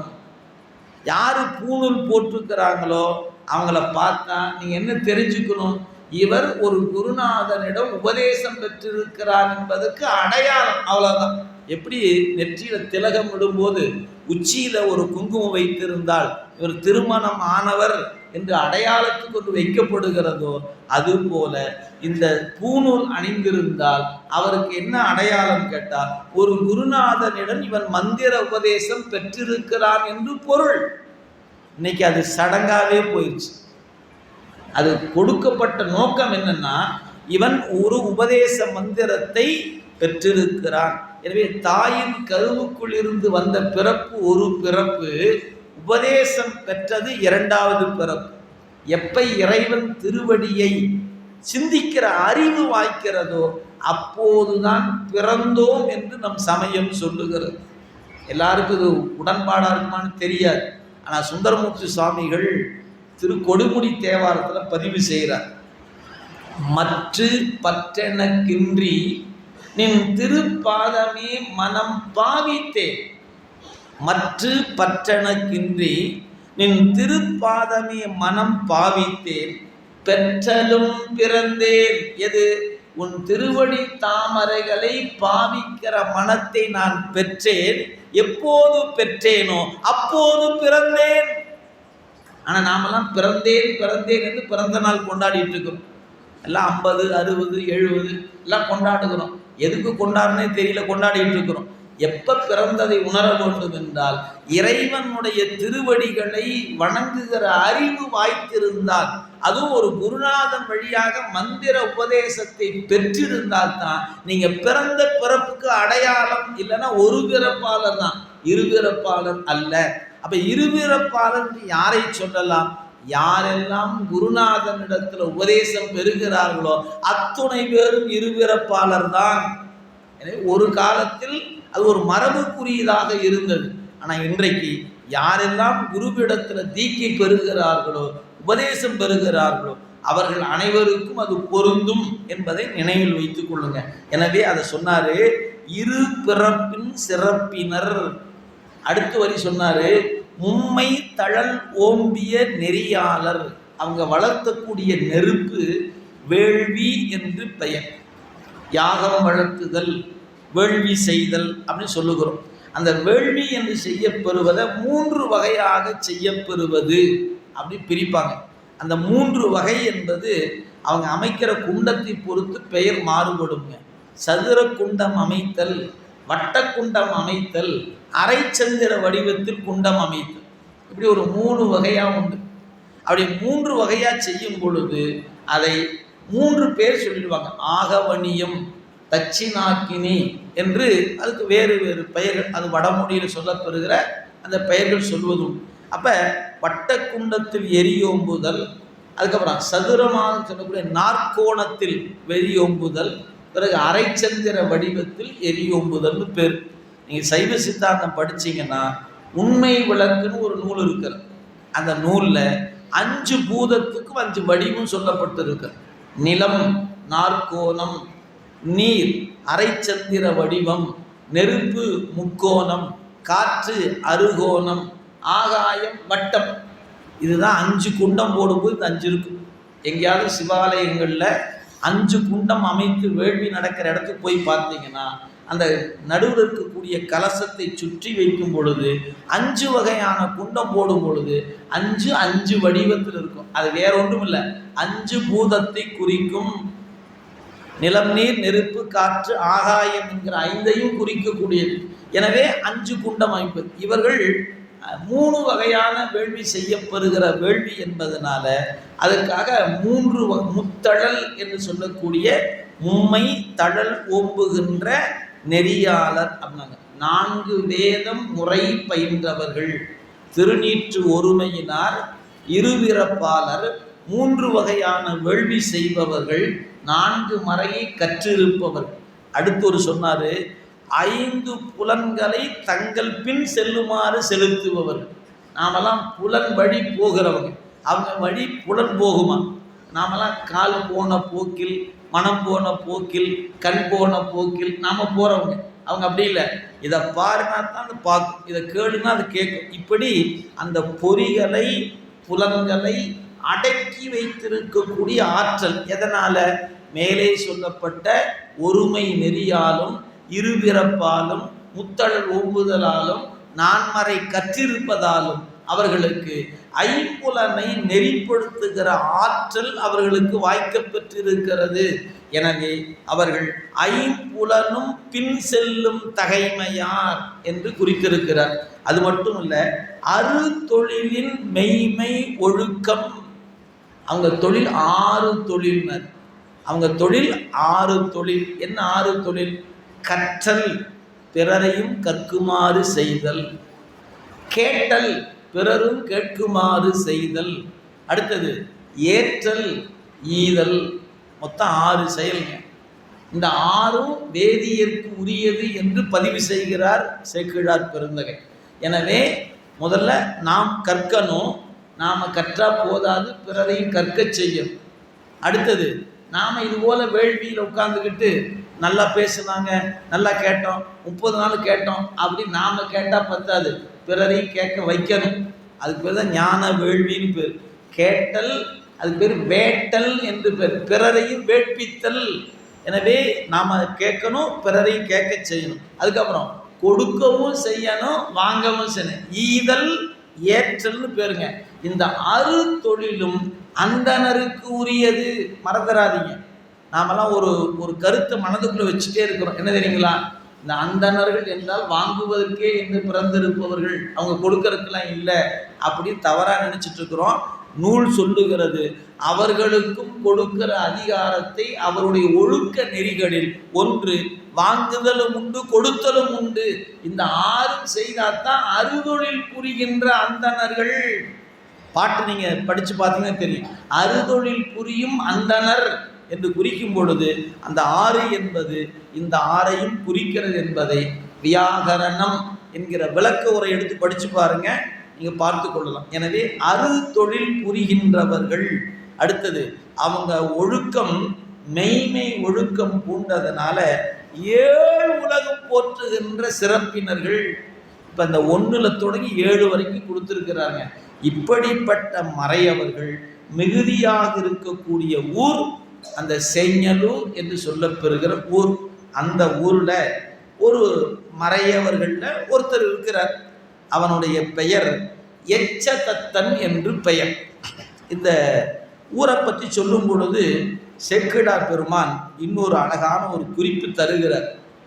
அந்த குறிப்பை நீங்கள் அவசியம் மனதில் குறித்து கொள்ளுதல் வேண்டும். ஏன்னு கேட்டால், இப்போ நம்ம என்ன சேஞ்சலூருக்கு அழைத்துட்டு போகிறார். இப்படிப்பட்ட ஊருக்கு தான் நம்ம போகிறோம், வாங்க போகலாம் அப்படின்னு. அப்படி உள்ள நுழைகிற பொழுது சேஞ்சலூர் உங்களை அன்புடன் வரவேற்கிறது. ஓ, நம்ம சேஞ்சலூருக்கு வந்துட்டோம் போல இருக்கு அப்படின்னு உள்ள நுழையணும்னு வச்சுக்கோங்களேன். திருப்பனந்தாள் பக்கத்தில் இருக்குது, கும்பகோணம் பக்கத்தில் திருப்பனந்தாள், திருப்பனந்தாளுக்கு பக்கத்தில் சேஞ்சலூர் இருக்கிறது. எனவே அந்த சேஞ்சலூருக்கு போகும்போது அன்புடன் உங்களை வரவேற்கிறது. அப்படி உள்ள நுழையும் போது வயல் சார்ந்த காட்சி. இந்த வயலை கடந்து பார்த்தீங்கன்னா ஆங்காங்கு பாடசாலைகள் இருக்குதான். அதுக்கு பேர் ஓது கிடை என்று பெயர். கிடை என்ற சொல்லுக்கு பாடசாலைன்னு பொருள். அங்கே ஆசிரியர் அமர்ந்திருக்கிறார், கூடவே மாணாக்கர்கள் அமர்ந்திருக்கிறார். இந்த காட்சியை சேக்கிழார் பெருமான் பார்க்கிறார். ஆசானும் மாணவர்களும் அமர்ந்திருக்கிற காட்சி. அப்படி காணும்போது அவருடைய நெஞ்சத்தில் அந்த காட்சி எப்படி இருக்கிறது அப்படிங்கும்போது ஒரு அழகான ஊமை காட்டுகிறாருங்க.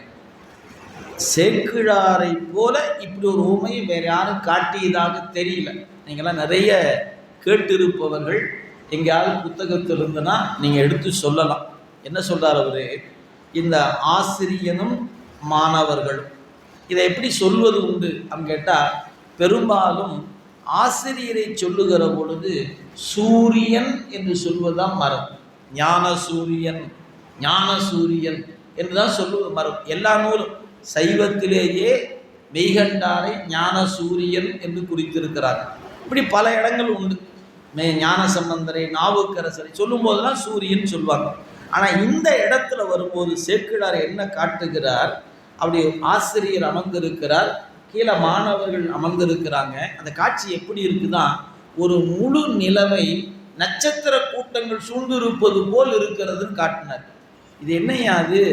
இது முறையானதாக இல்லையே. ஒரு ஆசிரியனை சூரியனாக காட்டணும், அடுத்தது மாணாக்கரை அதுக்கேற்ற நட்சத்திரங்கள் போல காட்டலாம். அப்போ ஆசிரியர் சூரியன், மாணாக்கர் நட்சத்திரம் என்று சொன்னால், இப்போ பகலில் வானத்தை பார்த்தோம்னா சூரியன் தான் தெரியும், நட்சத்திர கூட்டம் ஒன்றுமே தெரியாது. அப்போ இந்த ஊமையை சொன்னோம்னா மாணாக்கருடைய இருப்பே அங்கே தெரியாமல் போயிடுச்சு. ஆனால் சேக்கிழார் என்ன பண்ணார், முழு நிலவு இருக்கிறது, பிரகாசித்து கொண்டு இருக்கிறது, அந்த நிலவின் பிரகாசத்தில் எண்ணற்ற நட்சத்திரங்கள் சூழ்ந்து இருக்கிறது. இது எது போல இருக்குன்னா ஆசிரியனும் மாணாக்கனும் போல இருக்குன்னு காட்டினார். உலகத்தில் இப்படி உண்மை வேற யாரும் காட்டல. ஏன் காட்டலை அப்படின்னு வேறு நோக்கம். ஆனால் இங்கே என்ன குறிப்புனா, நீங்கள் இந்த ஊமையில் என்ன உணர்ந்து கொள்ள வேண்டும் என்றால், ஆசிரியன் பிரகாசிக்கும் பொழுதே தன் மாணாக்கர்களும் பிரகாசிக்க வேண்டும். அப்படிப்பட்ட ஒரு உவமையை இந்த வரலாற்றுக்குள்ள நுழையும் போது காட்டுறார். இந்த ஊருக்குள்ள பாடசாலை இருக்கிறது, அங்க பாருங்க தேஜஸோடு கூடிய ஆசிரியன் அமர்ந்திருக்கிறார், தேஜஸோடு கூடிய மாணாக்கர் அமர்ந்திருக்கிறார்கள். எனவே இரண்டு பக்கமும் ஒளி வீசுகிற காட்சியை நீங்கள் பார்க்கலாம். அப்படி ஒரு பாடசாலை, அதெல்லாம் அப்படி கடந்து அப்படி உள்ள போனோம்னா அங்க மறையவர் குலத்தில் இருக்கக்கூடிய ஒருவன் எப்படிப்பட்டவன் அப்படின்னு கேட்டால், ரொம்ப ஒரு அழகான ஒரு உதாரணம் சொல்லுகிறார் நம்முடைய சேக்கிழார் பெருமான். எப்படி காட்டுகிறார்னா, இந்த எச்சதத்தன் என்று சொல்லப்பெறுகிற ஒருத்தன் இருக்கிறான் இந்த ஊரில். அவன் எப்படிப்பட்டவன் அப்படின்னு கேட்டால், நல்வினை அப்படின்னு சொன்னால் புண்ணியம்னு பேர். இந்த புண்ணியத்துக்கு அவனை எடுத்துக்காட்டாக காட்டலாம். சரி, தீவினைன்னு ஒன்று இருக்கிறது, பாவத்துக்கு அவனை எடுத்துக்காட்டாக காட்டலாம். ஐயா, ரெண்டுக்கும் ஒரு ஆளை எப்படிங்க காட்டுவது? ஒன்று நல்வினையின் அடையாளம்னு சொல்லலாம், இல்லைன்னா தீவினையின் அடையாளம்னு சொல்லணும். ரெண்டும் ஒரு சேர ஒரு ஆள் இருக்கிறான்னா ஆச்சரியமா இருக்குதே. அப்படி இருப்பாங்களா என்ன? அது ஒரு கேள்வி எழுகிறது. அதற்கு சேக்கிழார் பெருமான் என்ன பண்ணாரு, இதை நான் உங்களுக்கு எப்படி புரிய வைப்பது அப்படி போது அவர் ஒரு உதாரணம் சொல்றாரு. ஒரு பாம்பு இருக்கிறது, அந்த பாம்பு இடத்துல தான் நச்சுத்தன்மையுடைய நச்சுப்பை இருக்கிறது, அந்த பாம்பிடத்தில் தான் மாணிக்கம் இருக்கிறது. எனவே நச்சுத்தன்மையுடைய விடமும் மாணிக்கமும் ஒரு பாம்பின்கண் இருப்பது போல இருவினைக்கு ஒரு வடிவாக ஒருத்தன் இருக்கிறாயா, அவன் தான் எச்சதத்தன். ஏன் அப்படின்னு கேட்டா, மாணிக்கம் போல் சண்டேச நாயனாரை இந்த மண்ணுக்கு தருகிற புண்ணியத்தை பெற்றிருக்கிறான். அதே சமயத்துல இந்த குழந்தை செய்கிற வழிபாட்டுக்கு இடையூறு செய்கிற பொழுது நச்சுத்தன்மையுடைய தீவினையின் வடிவமாகவும் அவன் இருக்கிறார். எனவே இருவினைக்கு ஓர் வடி. இப்படி ஒரு உவமை எங்கும் பார்க்க இயலாத ஒரு உவமை. அப்படி இருவினைக்கு ஒரு வடிவமாக இருக்கின்ற நிலை அந்த எச்சதத்தன் என்று சொல்லப்பெறுகின்றவன் இருக்கிறான் என்று அவனை நமக்கு அடையாளப்படுத்துகிறார். சரி, அப்படிப்பட்ட அந்த எச்சதத்தன் இருக்கக்கூடிய அந்த தலத்தில், அந்த தலத்தினுடைய பெருமை என்று சொன்னால் எப்படி சொல்லலாம் அவங்ககிட்ட, இந்த சண்டேச நாயனார் என்ற ஒரு பெருமகனார் இந்த மண்ணில் அவதரிக்க போறார். அதை கொஞ்சம் முன்கூட்டியே நமக்கு சொல்லுகிறார். எப்படி காட்டுகிறார் அப்படின்னு கேட்டிங்கன்னா, அந்த பாட்டில் ஒரு குறிப்பு தராரு. அதாவது நல்ல இசை, பண் என்று சொன்னால் அதுக்கு இன்பம் இசையில் தான் இருக்கிறது. பண் என்றால் அதன் பயன் இசையில் இருக்கிறது. சரி, பால் என்று சொன்னால் அதனுடைய இனிமை சுவையில் இருக்கிறது. அதுபோல ஒரு பட்டியல் போறார்.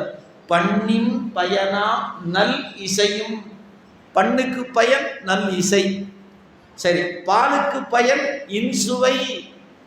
அடுத்து சொன்னாரு, கண்ணுக்கு பயன் ஒளி உடையதா இருக்கும். அப்படி கண்ணுக்கு ஒளி இல்லை என்றால் அது பயனுடையது அல்ல. அடுத்து சொன்னாரு, கருத்துக்கு பயன் அஞ்செழுத்து. இந்த ஒரு குறிப்பை நீங்க பெரிய புராணத்தில் உற்று நோக்கணும். கருத்தின் பயன் என்பது அஞ்செழுத்து மந்திரம் என்று குறிப்பிடுகிறார். ஏன்னா கருத்தா இருக்கணும் சொல்லுவோம். நாம என்ன கருத்தா இருக்கிறது, எந்த வேலையை செய்யணுமோ அந்த வேலையை கருத்தா அறியாமாங்க. இங்க கருத்து என்பது நெஞ்சம் அஞ்செழுத்தை கருதுவதுதான் கருத்து என்கிறார் சேக்கிழார் பெருமான். எனவே கண்ணின் பயனாம் பெருகு ஒளியும், கருத்தின் பயனாம் எழுத்து அஞ்சும். அஞ்செழுத்து தான் கருத்துங்கிறார். அப்போ நம்ம வாழ்க்கையில் கருத்தாக வாழ்கிறோமா இல்லையா? இந்த கேள்வியை கேட்டுக்கிட்டா யாரெல்லாம் அஞ்செழுத்தை பெற்றிருக்கிறீர்களோ அவங்கெல்லாம் கருத்தாக வாழ்கிறீன்னு அர்த்தம். யாரெல்லாம் அஞ்செழுத்தை பெறவில்லையோ கருத்தின்றி வாழ்ந்து கொண்டு இருக்கிறார்கள் என்ற ஒரு குறிப்பை நாம் உணர்ந்து கொள்ள முடியும். எனவே கருத்தின் பயனாம் அஞ்செழுத்தும், விண்ணின் பயனாம் பொழி மழை. வான் என்று சொன்னால் அது மழை தரணும். விண்ணின் பயனாம் மழையும், வேத பயனாம் சைவமும் போல். வேதத்துக்கு பயன் சைவம்னார். ஒரு பட்டியல் பார்த்து கொள்ளுங்க, அதில் ஒன்று ஒவ்வொன்று சொல்றார், ஒன்னொன்னுக்கு பயன் சொல்லுகிறார். அப்படி மண்ணின் பயனாம் சேஞ்சலூர்னார். இந்த மண்ணுக்கு பயன் இந்த சேஞ்சலூர் என்கிற தலம்னார். ஏன் அப்படி சொன்னார்? நம்ம பின்னாளில் ஒரு குறிப்பு காண போகிறோம். என்ன குறிப்பு? சிவாலயங்களுக்கு போனோம்னா அங்கே சிவபெருமானை வழிபாடு முடித்து விட்டு அப்படியே வலமாக வந்தால் ஒருத்தர் இருப்பார், சண்டேச நாயனான்னு ஒருத்தர் இருப்பார். அங்கே போகும்போது பெரும்பாலும் நாம் என்ன கருதி இருக்கிறோம்? காது கேட்காத சாமி. நான் கொஞ்சம் டீசெண்டாக சொல்கிறேன். ஏன் செவிட்டு சாமி இப்படி தான் மக்கள் சொல்ல வழக்கம், அப்படி தான் இருக்குது. ஆனால் என்ன பண்ணுவாங்க? கையை தட்டணும் அங்கே போய், அப்போ தான் நீ வந்து ரெக்கார்ட் ஆகும் அப்படின்னு சொல்லிட்டு இருக்கிறாங்க.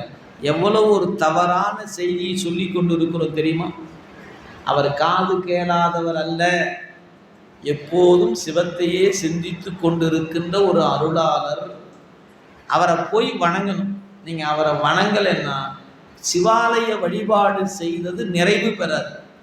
நீங்கள் எப்போ ஒவ்வொரு நாளும் நீங்கள் கோயிலுக்கு போனீங்கன்னா மறந்து விடாதீர்கள், நீங்கள் அவசியம் வணங்க வேண்டிய மூர்த்தியில் ஒன்று சண்டேசநாயனார். நீங்கள் திருவிழாவுக்கு சாமி வராது இல்லையா? பஞ்சமூர்த்தி புறப்பாடுகிறமே, அதில் ஒரு மூர்த்தி சண்டேசநாயனார். நந்தியம்பெருமான் வாகனத்தில் அவர் ஒருத்தராக வருவார். சாமியும் அம்மையும் ஒரு வாகனத்தில் இருப்பாங்க, விநாயகர் ஒரு வாகனத்தில் இருப்பார், முருகன் வள்ளி தெய்வயானோடு ஒரு வாகனத்தில் இருப்பாங்க, தனித்த அம்மை ஒரு வாகனத்தில் இருப்பாங்க, சண்டேசநாயனார் ஒரு வாகனத்தில் இருப்பாங்க. இதான் பஞ்சமூர்த்தி புறப்பாடுன்னு பேர். ஒரு கோயில் திருவிழாவில் அதிகபட்சமான விழா என்பது பஞ்சமூர்த்தி விழா தான் சிறந்த விழாவாக கொண்டாடப்படுவது. அப்படிப்பட்ட மூர்த்தியில் ஒருத்தர் சண்டேசநாயனார். அவரை ஏன் கோயிலில் வைத்திருக்கிறாங்க? அவரை வணங்கினாத்தான் சிவபூசை பயன் தரும்.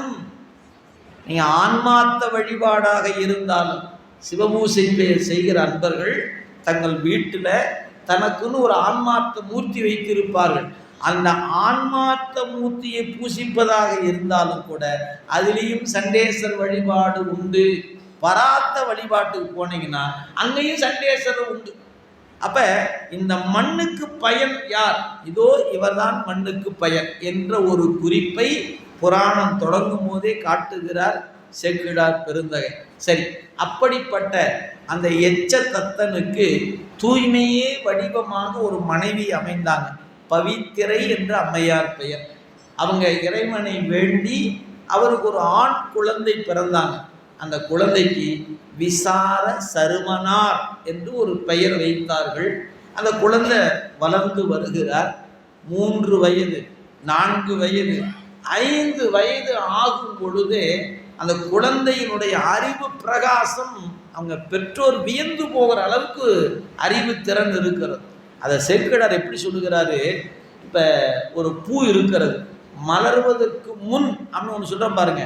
அதுபோல் அந்த ஒரு செவ்விய ஒரு உள்ள பாங்கு அந்த குழந்தை இடத்துல புலப்படுகிறது. அந்த குழந்தைக்கு ஒரு உபநயனமோ பாடசாலையோ வேண்டியதே இருக்காது. ஏன்? அது 3 வயது கடந்து 5 வயது வரும்போது ஞானத்தின் திரள், ஞானத்தினுடைய வெளிப்பாடு அந்த குழந்தை இடத்துல இருக்கிறது. இருந்தாலும் பெற்றோர்கள் தங்கள் மரபுக்கு ஏற்ப 7 வயது ஆன உடனே அவர் ஒரு உபநயனத்தை செய்து பாடசாலையில் கொண்டு விட்டுட்டார். இப்போ ஒரு குழந்தை பாடசாலைக்கு வர, பாடசாலைக்கு வரும்போது என்ன நடக்குது? அங்கே இப்போ ஆசிரியர் பாடம் நடத்தணும். பாடம் நடத்தும் போது அவர் தொடங்குனா அந்த குழந்தை பாடு. என்னையா அந்த குழந்தை ஒரு மந்திரம் சொல்லுவார், ஆசிரியர் சொல்லான்னு வச்சுக்கோங்களேன். சும்மா எனக்கு தெரிஞ்சுக்க புரிஞ்சுக்காரு நான் சொல்கிறேன். இப்போ தோளுடைய செவியன் அப்படின்னா விடையேறி ஓர் தூவன் மதிசூடிங்கிற இந்த குழந்தை என்ன பாட்டே சொல்லலை, நீ என்னப்பா இப்படி சொல்கிறாரு? சரி, அடுத்த பாட்டு தான் சொன்னான், கூற்றா எனவார் அப்படின்னா உடனே அந்த பாட்டு அடுத்த பாட்டு பாடு. நீ நம்ம பாடசாலை படிக்க வேண்டிய ஆளே இல்லைப்பா, இருந்தாலும் வீட்டில் உன சேர்த்திட்டாங்க, என்ன பண்ணுன்னா ஆசிரியர் திகைத்து போகிற அளவுக்கு அறிவின் முதிர்ச்சி என்பதை சேக்கிழார் பெருந்தகை அந்த இடத்துல அந்த பாட்டின் அவருடைய அறிவுத்திறனை சொல்லுகிற இடத்துல இந்த குறிப்பை நமக்கு தருகிறார். அங்கதாங்க சொன்னார் இவர் சிறிய பெருந்தகை. எப்படி சொல்றாரு? குலவு மறையும் நான் மறை பல கலை, கலை நூல் 64.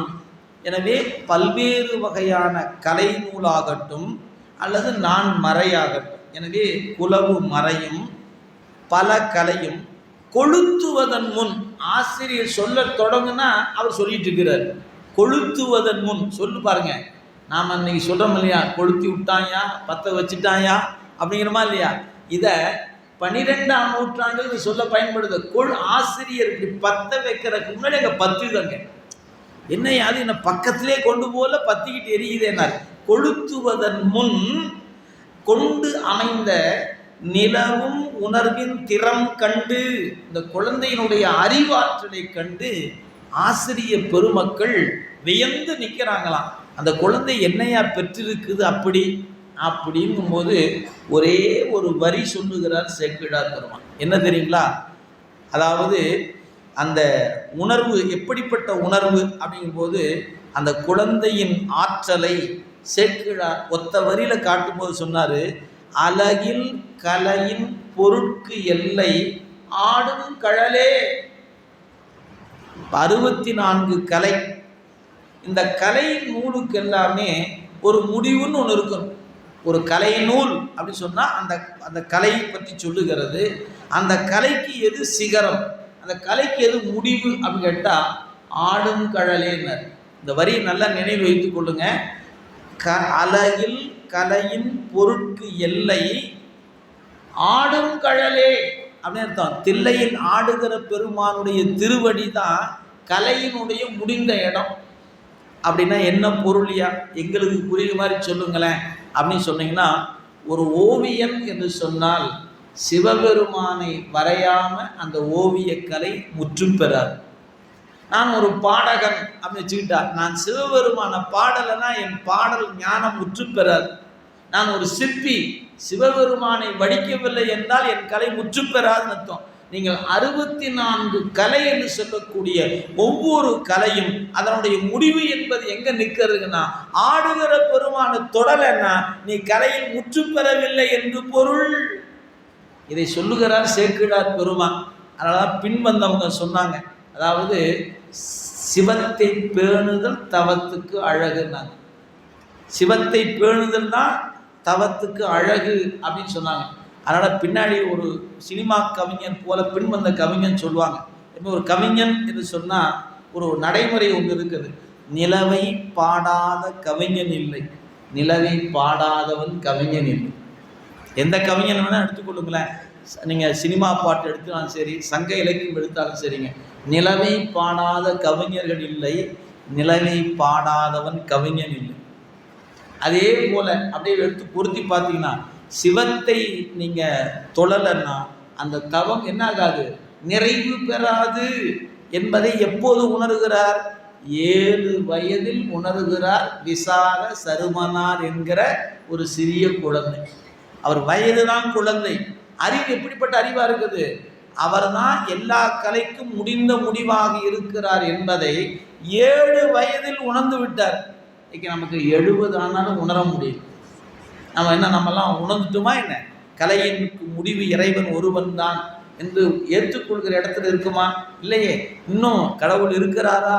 ஆராய்ச்சி இருக்கிறது, இருக்கிறார்னு ஒரு பக்கம், இல்லைன்னு ஒரு பக்கம், இருந்தால் அந்த சாமி என்ன பண்ணிட்டு இருக்குது, இப்படி பண்ணிட்டு இருக்குது, அப்படி இப்படி எத்தனை தடுமாற்றம் இருக்கிற உலகத்தில் அவர் 7 வயதில் இறைவனே எல்லா கலைக்கும் முடிந்த முடிவாக இருப்பவன் என்பதை 7 வயதில் உணர்கிறார் விசார சருமனர்.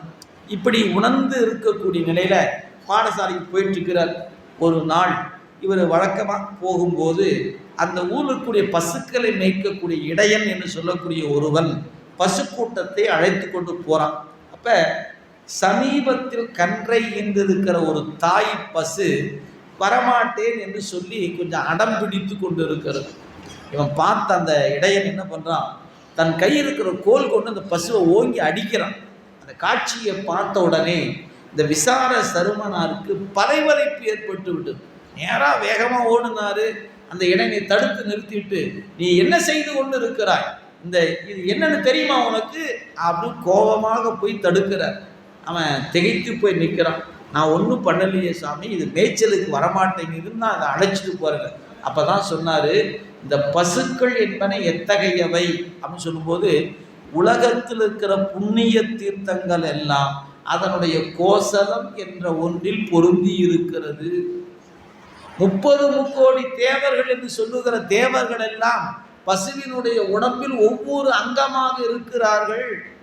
எனவே நீ வணங்குகிற தெய்வம் அனைத்தும் பசுவின் உடலுக்குள் இருக்கிறது.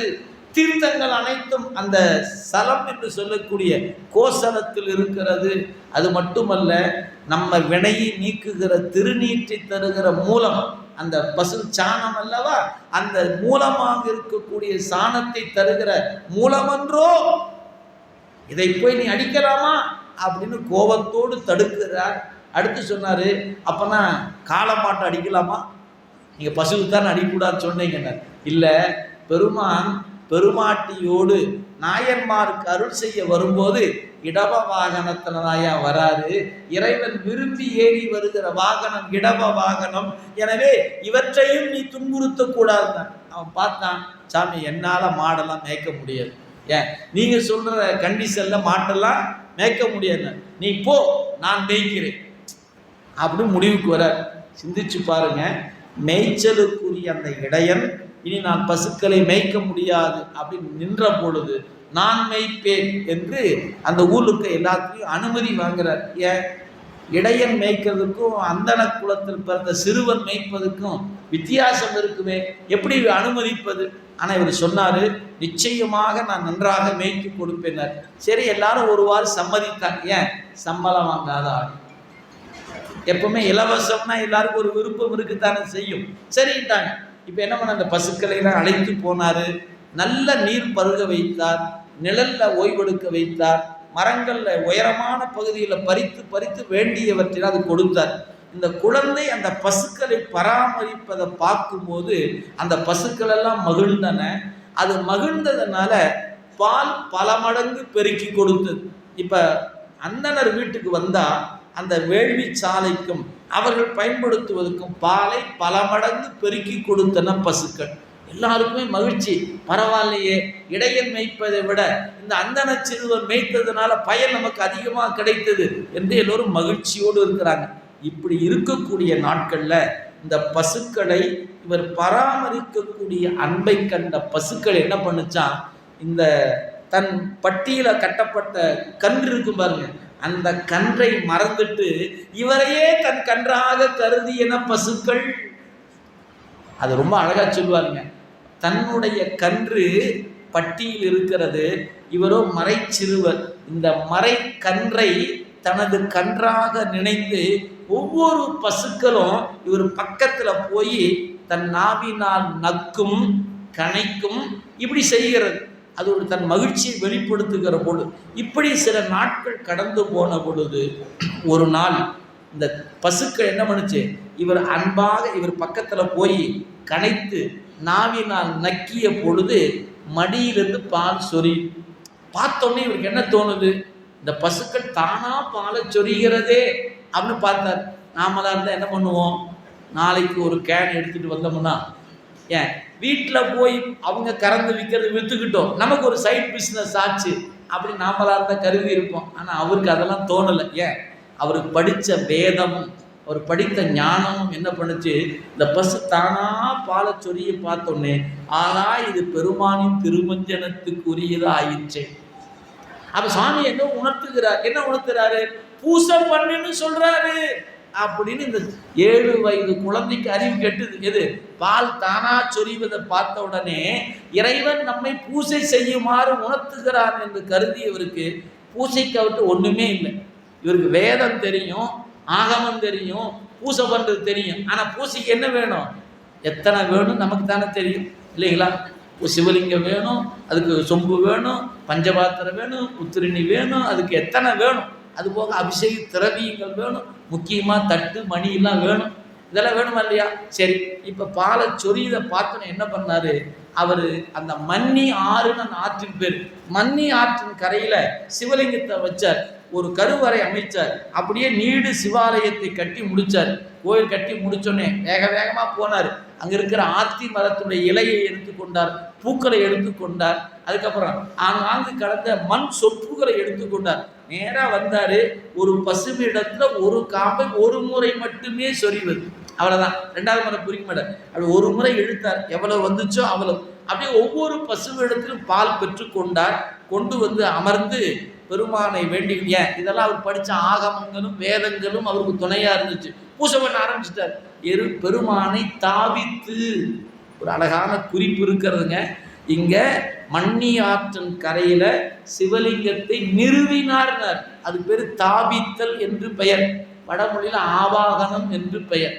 இதே சிவபூசைய கம்பை ஆற்றின் கரையில் ஏலவார் குழலி என்று சொல்லப்பெறுகிற காஞ்சிபுரத்தில் உமையம்மை பூசை பண்ணும்போது தாவித்து என்ற சொல் இல்லை. ஆனால் இங்கே சொன்னார். ஏன்? அங்கே சிவபெருமான் மாவின் மூலத்தில் தானே சுயம்பா வெளிப்பட்டார், தாவிக்க வேண்டிய வேலை இல்லை. ஆனால் இவர் மண்ணி ஆற்றின் கரையில் இவர் அமைப்பதனால இவர் அந்த சிவலிங்கத்தை தாவித்தார் என்று சொல்ல பயன்படுத்துகிறார் சேக்கிழார். எனவே ஆவாகனப்படுத்தி பூசை பண்ணணும். இப்போ என்னாச்சு? இருக்கிறது பால், அப்புறம் அங்கிற ஆற்றில் இருக்கிற தண்ணீர், கிடைத்திருக்கிற இலை பூ போன்றவை தான் கிடைச்சிருக்கு. இதை வைத்து கொண்டு பூசை பண்ண ஆரம்பித்தார். அதுக்கு ஒரு வார்த்தை போட்டாங்க. இப்போ என்ன? பூசைன்னா முதல் எழுந்தருளை பண்ணணுங்க. சரி, அதுக்கப்புறம் திருவடிக்கு நீர், உட்கொள்ள நீர், இதுக்கு பேர் ஆசமனம், பாத்தியம், அக்கியம், இதெல்லாம் கொடுக்கணும். அதில் கொடுக்குறதுக்கு ஒன்றையும் காணும். என்ன பண்ணார்? இல்லை. சரி, அடுத்த என்ன? தூபம் காட்டணும், அப்புறம் தீபம் காட்டணும், அமுது ஊட்டணும், அப்புறம் மீண்டும் தீபாரணம் காட்டணும், அப்புறம் தாங்க அபிஷேகம் பண்ண ஆரம்பிக்கணும். இது பூசை முறை. பூசை முறை அவருக்கு தெரியும், ஆனால் அந்த பூசை செய்வதற்கான பொருள் அவர்கிட்ட இல்லை. என்ன பண்ணாராம்? தேடாதனை எல்லாம் அன்பினார் நிரப்பினர். எதெல்லாம் இல்லையோ அதை அன்பில் ஃபில் பண்ணிக்கிட்டாராம். இருப்பது போல மனதில் நினைத்து கொண்டு பூசையை முடித்தார். இது முதல் நாள் முடிஞ்சதுங்க. இப்படி அந்த பூசையை செய்து முடித்து விட்டு பசுக்களை கூட்டிக் கொண்டு விடார். இப்படி ஒவ்வொரு நாளும் போய்கொண்டே இருந்து ஒரு நாள் வழியில் போகிற ஒருத்தர் என்ன பண்ணுறான், இவர் பூசை பண்ணுற காட்சியை பார்த்த உடனே நேராக அந்த ஊருக்கு இருக்கிற அந்தனர்கிட்ட போய், நீங்கள் நல்லா ஆளை விட்டு மேய்ச்சிக்கிட்டு இருக்கிறீங்க, அவன் என்ன பண்ணிட்டு இருக்கிறான் தெரியுமா? பாலை சுரந்து மண்ணில் ஊற்றி விளையாடிட்டு இருக்கிறான். அவங்களுக்கெல்லாம் கோபம் வந்துருச்சு. ஏன்னா கொஞ்சமாவது நன்றியோடு அவங்க சிந்திச்சிருக்கு. என்னென்ன, அந்த இடையன் மேய்ப்பதை விட இவன் மேய்க்கும் போது பால் நிறையா வருது, நீ போப்பா நாங்கள் பார்த்துக்கிறோம் சொல்லியிருக்கணுமா இல்லையா? அதெல்லாம் அவங்களுக்கு அறிவு கெட்டலை. இன்னொன்று, பாலை பிறந்து மண்ணில் ஊற்றிட்டு இருக்கிறான், கூப்பிடுவாங்க அப்பாவை அப்படின்னாங்க. உடனே எச்சத்தனை கூப்பிட்டாங்க. சபை கூடியது, வந்தான். என்னென்ன, உன் பையன் செய்கிற தீய செயலை கேள் அப்படின்னாங்க. இப்படி ஏதோ பண்ணிட்டு இருக்கிறாங்க. என் பையன் செஞ்ச தப்புக்கு நான் மன்னிப்பு கேட்டுக்கொள்கிறேன், இனிமேல் இந்த தவறு நடக்காமல் பார்த்துக்கிறேன் அப்படின்னு யார் சொல்றா?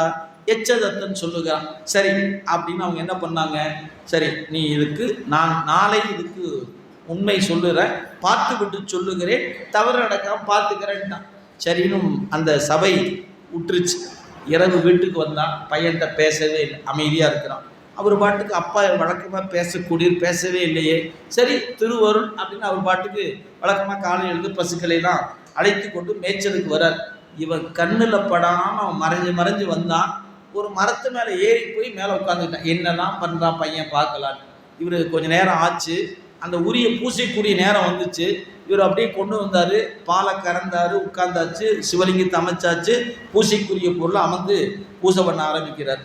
அப்படியே பெருமானை எழுந்தருளை பண்ணி தாவித்து பால் குடங்கள் கொண்டு அப்படியே திருமஞ்சனம் ஆற்றார். மேலேருந்து பார்க்குற அந்த அப்பா என்ன பண்ணுறாரு, நீங்கள் சிந்திச்சு பார்க்கணுங்க, நான் சும்மா புரியிருக்கான்னு சொன்னேன். இப்போ ஐயா மருத்துவர் இருக்கிறார், அவருடைய குழந்தையோ ஒரு பேரனோ என்ன பண்ணார், ஊசி எடுத்து வச்சுட்டு சும்மா கையை வச்சு நான் ஊசி போடுறேன், என் பையன் இப்போவே டாக்டர் ஆகிட்டான், மகிழ்வுமா இல்லையா? ஒரு என்ஜினியராக இருந்தால் என்ன பண்ணுவார், எடுத்து மேலே அடுக்கு மேலே வச்சான, இப்போவே பையன் கட்டடம் கட்டுறான் பாருமா. அப்ப தன்னுடைய தொழிலை தன் குழந்தையோ ஒரு பெயரனோ செய்கிற பொழுது கண்டு மகிழ்வது பெற்றோருடைய இயல்பு தானே. அப்ப மறையவர் குலத்தில் வந்த எச்சதத்தனுக்கு பூசை பண்ணதை பார்த்தா மகிழ்ச்சி இல்லைங்க வந்திருக்கணும். இவர் என்ன வேடர் குலத்திலேயே பிறந்திருக்கிறான்? இல்லையே, இவர் மறையவன் தானே, பூசை செய்வது தானே மரபு. அப்படிப்பட்ட மரபுல இருக்கிற அவனுக்கு இவர் பண்ணுகிற பூசையை பார்க்கும்போது கோபம் வந்தது. ஏன்? அதுதான் தீவினை. நல்ல இன்பம் வர வேண்டிய தந்தைக்கு இன்பம் வரல. ஏன்? தீவினையினால் அவர் கோபம் வந்துச்சு. கீழே இறங்கி வந்த உடனே அங்க பக்கத்துல ஒரு கோல் இருந்தது, எடுத்து ஓங்கி அடிச்சா பாருங்க. அடிச்சதையே பொருட்படுத்தாம அவர் பூசை பண்ணிக்கிட்டே இருக்கிறார். ஏன்? அவர் தன்னை மறந்து சிவபூசையில் ஈடுபட்டு இருக்கிறார். அப்புறம் கோபம் திட்டி பார்த்தான், அதுக்கும் பொருட்படுத்தலை. அடித்து பார்த்தான், அதுக்கும் பொருட்படுத்தலை. இப்போ என்ன பண்ணுன்னு தெரியல. இப்போ தான் பார்த்தான், இந்த பால் குடம் கொண்டு ஒரு திருமஞ்சனம் ஆட்டுவதை பார்த்து காலால் எட்டி ஓங்கி பால் குடத்தை உதைச்சான் பாருங்க. அப்போ தான் இப்படி பார்க்குறாரு. பார்த்தோடனே அப்பான்னு தெரிஞ்சது. பக்கத்தில் இவர் ஒரு கோல் வச்சுருப்பார் மாடு மேய்ப்பது. அந்த உயர்ந்த இடத்துல தான் வளைச்சி கொடுப்பது. அந்த கோலை கையில் எடுத்தார் பாருங்க, அதுவே மடுவாக மாறியது. உடனே என்ன பண்ணார்? 2 காலையும் வெட்டினார். எட்டி உதைத்தது ஒரு கால், இன்னொரு கால் ஊன்றிய கால், 2ஐயும் வெட்டினாராம். இப்போ உரை எழுதின வந்தோம், ஒரு காலத்தாயா வெட்டணும், ஏயா 2வது காலை வெட்டினாங்க. அதாவது சட்டத்தின் பார்வையில் குற்றம் செய்வதும் தவறுதான், குற்றத்துக்கு துணையாய் இருப்பதும் தவறுதான் என்பதனால ஒரு காலை ஊன்றித்தானே எட்டி உதைக்கணும். எனவே உதைத்தது ஒரு காலாக இருந்தாலும் துணை செய்த ஒரு கால் என்பதனால 2 காலையும் வெட்டினார். இப்படி வெட்டிய உடனே அப்பா அப்படி கீழே விழுந்துட்டார். அப்போதான் பெருமானும் பெருமாட்டியும் வான்வெளியில் அவருக்கு முன்னாடி நிற்கிறாங்க. எப்பா, நீ என்பால் கொண்ட அன்புக்காக உன்னுடைய தந்தை என்று பாராமல் நீ இப்படி செய்த காரணத்தினால் இன்று முதல் நான் உனக்கு தாயும் தந்தையுமாக நான் இருப்பேன் அப்படி பெருமான் சொன்னார். சொன்னதோடு மட்டுமில்லைங்க, தன் தலையில் இருந்த கொன்றை மாலையை எடுத்து அவருக்கு அப்படியே தலையில வச்சு அப்படியே சூட்டி விடுறார். எது? இன்று முதல் எனக்கு உரிய அனைத்தும் உனக்கு, நான் உடுத்துகிற உடை உனக்கு, நான் உண்பது உனக்கு, எனக்கு சூடுகிற மலர்னா உனக்கு சூடுகிற மலர். நீங்கள் நல்லா நினைவில் வைத்துக் கொள்ளுங்க. மற்ற மூர்த்திகளுக்கெல்லாம் புதிய புதிய மலர்கள் சூட்ட விடும். ஆனால் சண்டேச நாயனாருக்கு சிவபெருமானுக்கு அணிவித்த மலரைத்தான் அணிவிக்க வேண்டுமே ஒழிய புதிய மலர் அணிவிக்க கூடாது. ஏன்? அவர்கிட்ட வச்சு அந்த மாலையை கொண்டாந்து அவருக்கு போடணும். அவருக்கு என்ன நைவேத்தியமோ அதுதான் இவருக்கு நைவேத்தியம். உடுத்துகிற உடை, உண்ணுகிற உணவு, சூடுகிற மலர், இந்த 3ம் எனக்குரிய அனைத்தும் உனக்குனர். அண்டர் வீரானும் தொண்டர் தமக்கு அதிபராக்கி அனைத்தும் நாம் உண்டகலனும் சூடுவனும் உனக்காக சண்டீசனுமாம் பதம் தந்தோ என்று அங்கு அவர் பொத்தட முடிக்கு துண்டமதிசே சடை கொன்றை மாலை வாங்கி சூட்டினார் என்று சேக்கிழார் பெருமான் இந்த வரலாற்றை நமக்கு எடுத்து காட்டுகிறார். எனவே சண்டேச நாயனார் என்று சொல்லக்கூடிய பதம் சாதாரண விசார சருமனராக இருந்தவருக்கு சண்டீசர் என்கிற ஒரு பேரு கொடுத்து தன்னை வழிபாடு செய்பவர்கள் அவரையும் வழிபாடு செய்யணும். அவரை வழிபாடு செய்யாமல் அந்த சிவபூசை நிறைவு பெறாது என்கிற ஒரு பெரும் பேற்றினை, தொண்டர்களுக்கு தலைவன் என்கிற ஒரு பெருமையை கொடுத்து சிவபெருமான் அருள் செய்தார். அத்தகைய சிறிய பெருந்தகையாக சண்டேச நாயனாரை சிந்திக்கின்ற வாய்ப்பை கொடுத்த திருவருளையும் குருவருளையும் நீள நினைந்து என்னுடைய உரையை இறைவன் திருவருள் கருணையினால் இந்த அளவில் நிறைவு செய்கின்றேன். என்றும் இன்பம் பெருகும் இயல்பினார் ஒன்று காதலித்து உள்ளமும் பொங்கிட மன்றுளார் அடியார் அவர் வான்புகழ் நின்றது எங்கும் நிலவி உலகெலாம் வான்முகில் வழாது பெய்க மலிவலம் சுரக்க மன்னன் கொன்முறை அரசு செய்க குறைவிலாது உயிர்கள் வாழ்க நான் மறை அறங்கள் ஓங்க நல் தவம் வேள்வி மல்க மேன்மைகள் செய்வ நீதி விளங்குக உலகமெல்லாம் மேன்மைகள் செய்வ நீதி விளங்குக உலகமெல்லாம் மேன்மைகள் செய்வ நீதி விளங்குக உலகமெல்லாம். தென்னாருடைய சிவனே போற்றி. திருச்சிற்றம்பலம். சிறிய பெருந்தகையார் என்ற தலைப்பிலே நமக்கெல்லாம் சேக்கிழார் அருளிய ஞானசம்பந்தரை பற்றியும் சண்டீஸ்வரரை பற்றியும் சிறப்பாக நமக்கெல்லாம் எடுத்துரைத்த ஐயா அவர்களுக்கு நம்முடைய மார்கழி திருநாள் சார்பாகவும் இங்கே வருகை பெற்றுள்ள சிவானியார் சார்பாக மனமான நன்றியும் வாழ்த்து. ஏற்படும் கூட நம்ம சந்தேகத்துக்கு போனா வீட்டில் நம்ம ஊரையும் கை கட்டி தான் இருந்தோம். இன்னைக்கு அவங்க எப்படி மாறணும் எப்படி போகணும் நம்ம தெளிவான முறையில் ஐயா அவர்கள் நம்ம எடுத்து சொன்னாங்க. அவர்களுக்கு மனமான நன்றியை தெரிவித்துக்கொண்டு இதுவரை இங்கே சிறப்பான முறையில் அமர்ந்து அமைதியாக இந்த நிகழ்வை கேட்ட அனைத்து வழக்கங்களுடைய மனமான நன்றியை தெரிவித்துக் கொள்கிறேன். மேலும் இந்த ராமா அவர்களுக்கு நம்ம நன்றி சொல்லணும். அவர் எப்பயுமே ஒரு சமன்பாடு வராது, தெளிவான ஒரு மையை அமைத்து கொடுப்பார்கள். அவருக்கும் என்னுடைய நன்றியை தெரிவித்து நமக்கு இந்த முதல் நாள் நிகழ்வு இறைவனாக பாடி குடிவிளக்கு ஏற்றி வைத்த அனைத்து நல்ல உள்ளவர்களுக்கும் சிறப்புரையாற்றி வாழ்ப்பதை வழங்கிய அனைவருக்கும் எங்களுடைய மார்கழி திருநாள் சார்பாக மனமார்ந்த நன்றியை தெரிவித்துக் கொண்டு நாளைய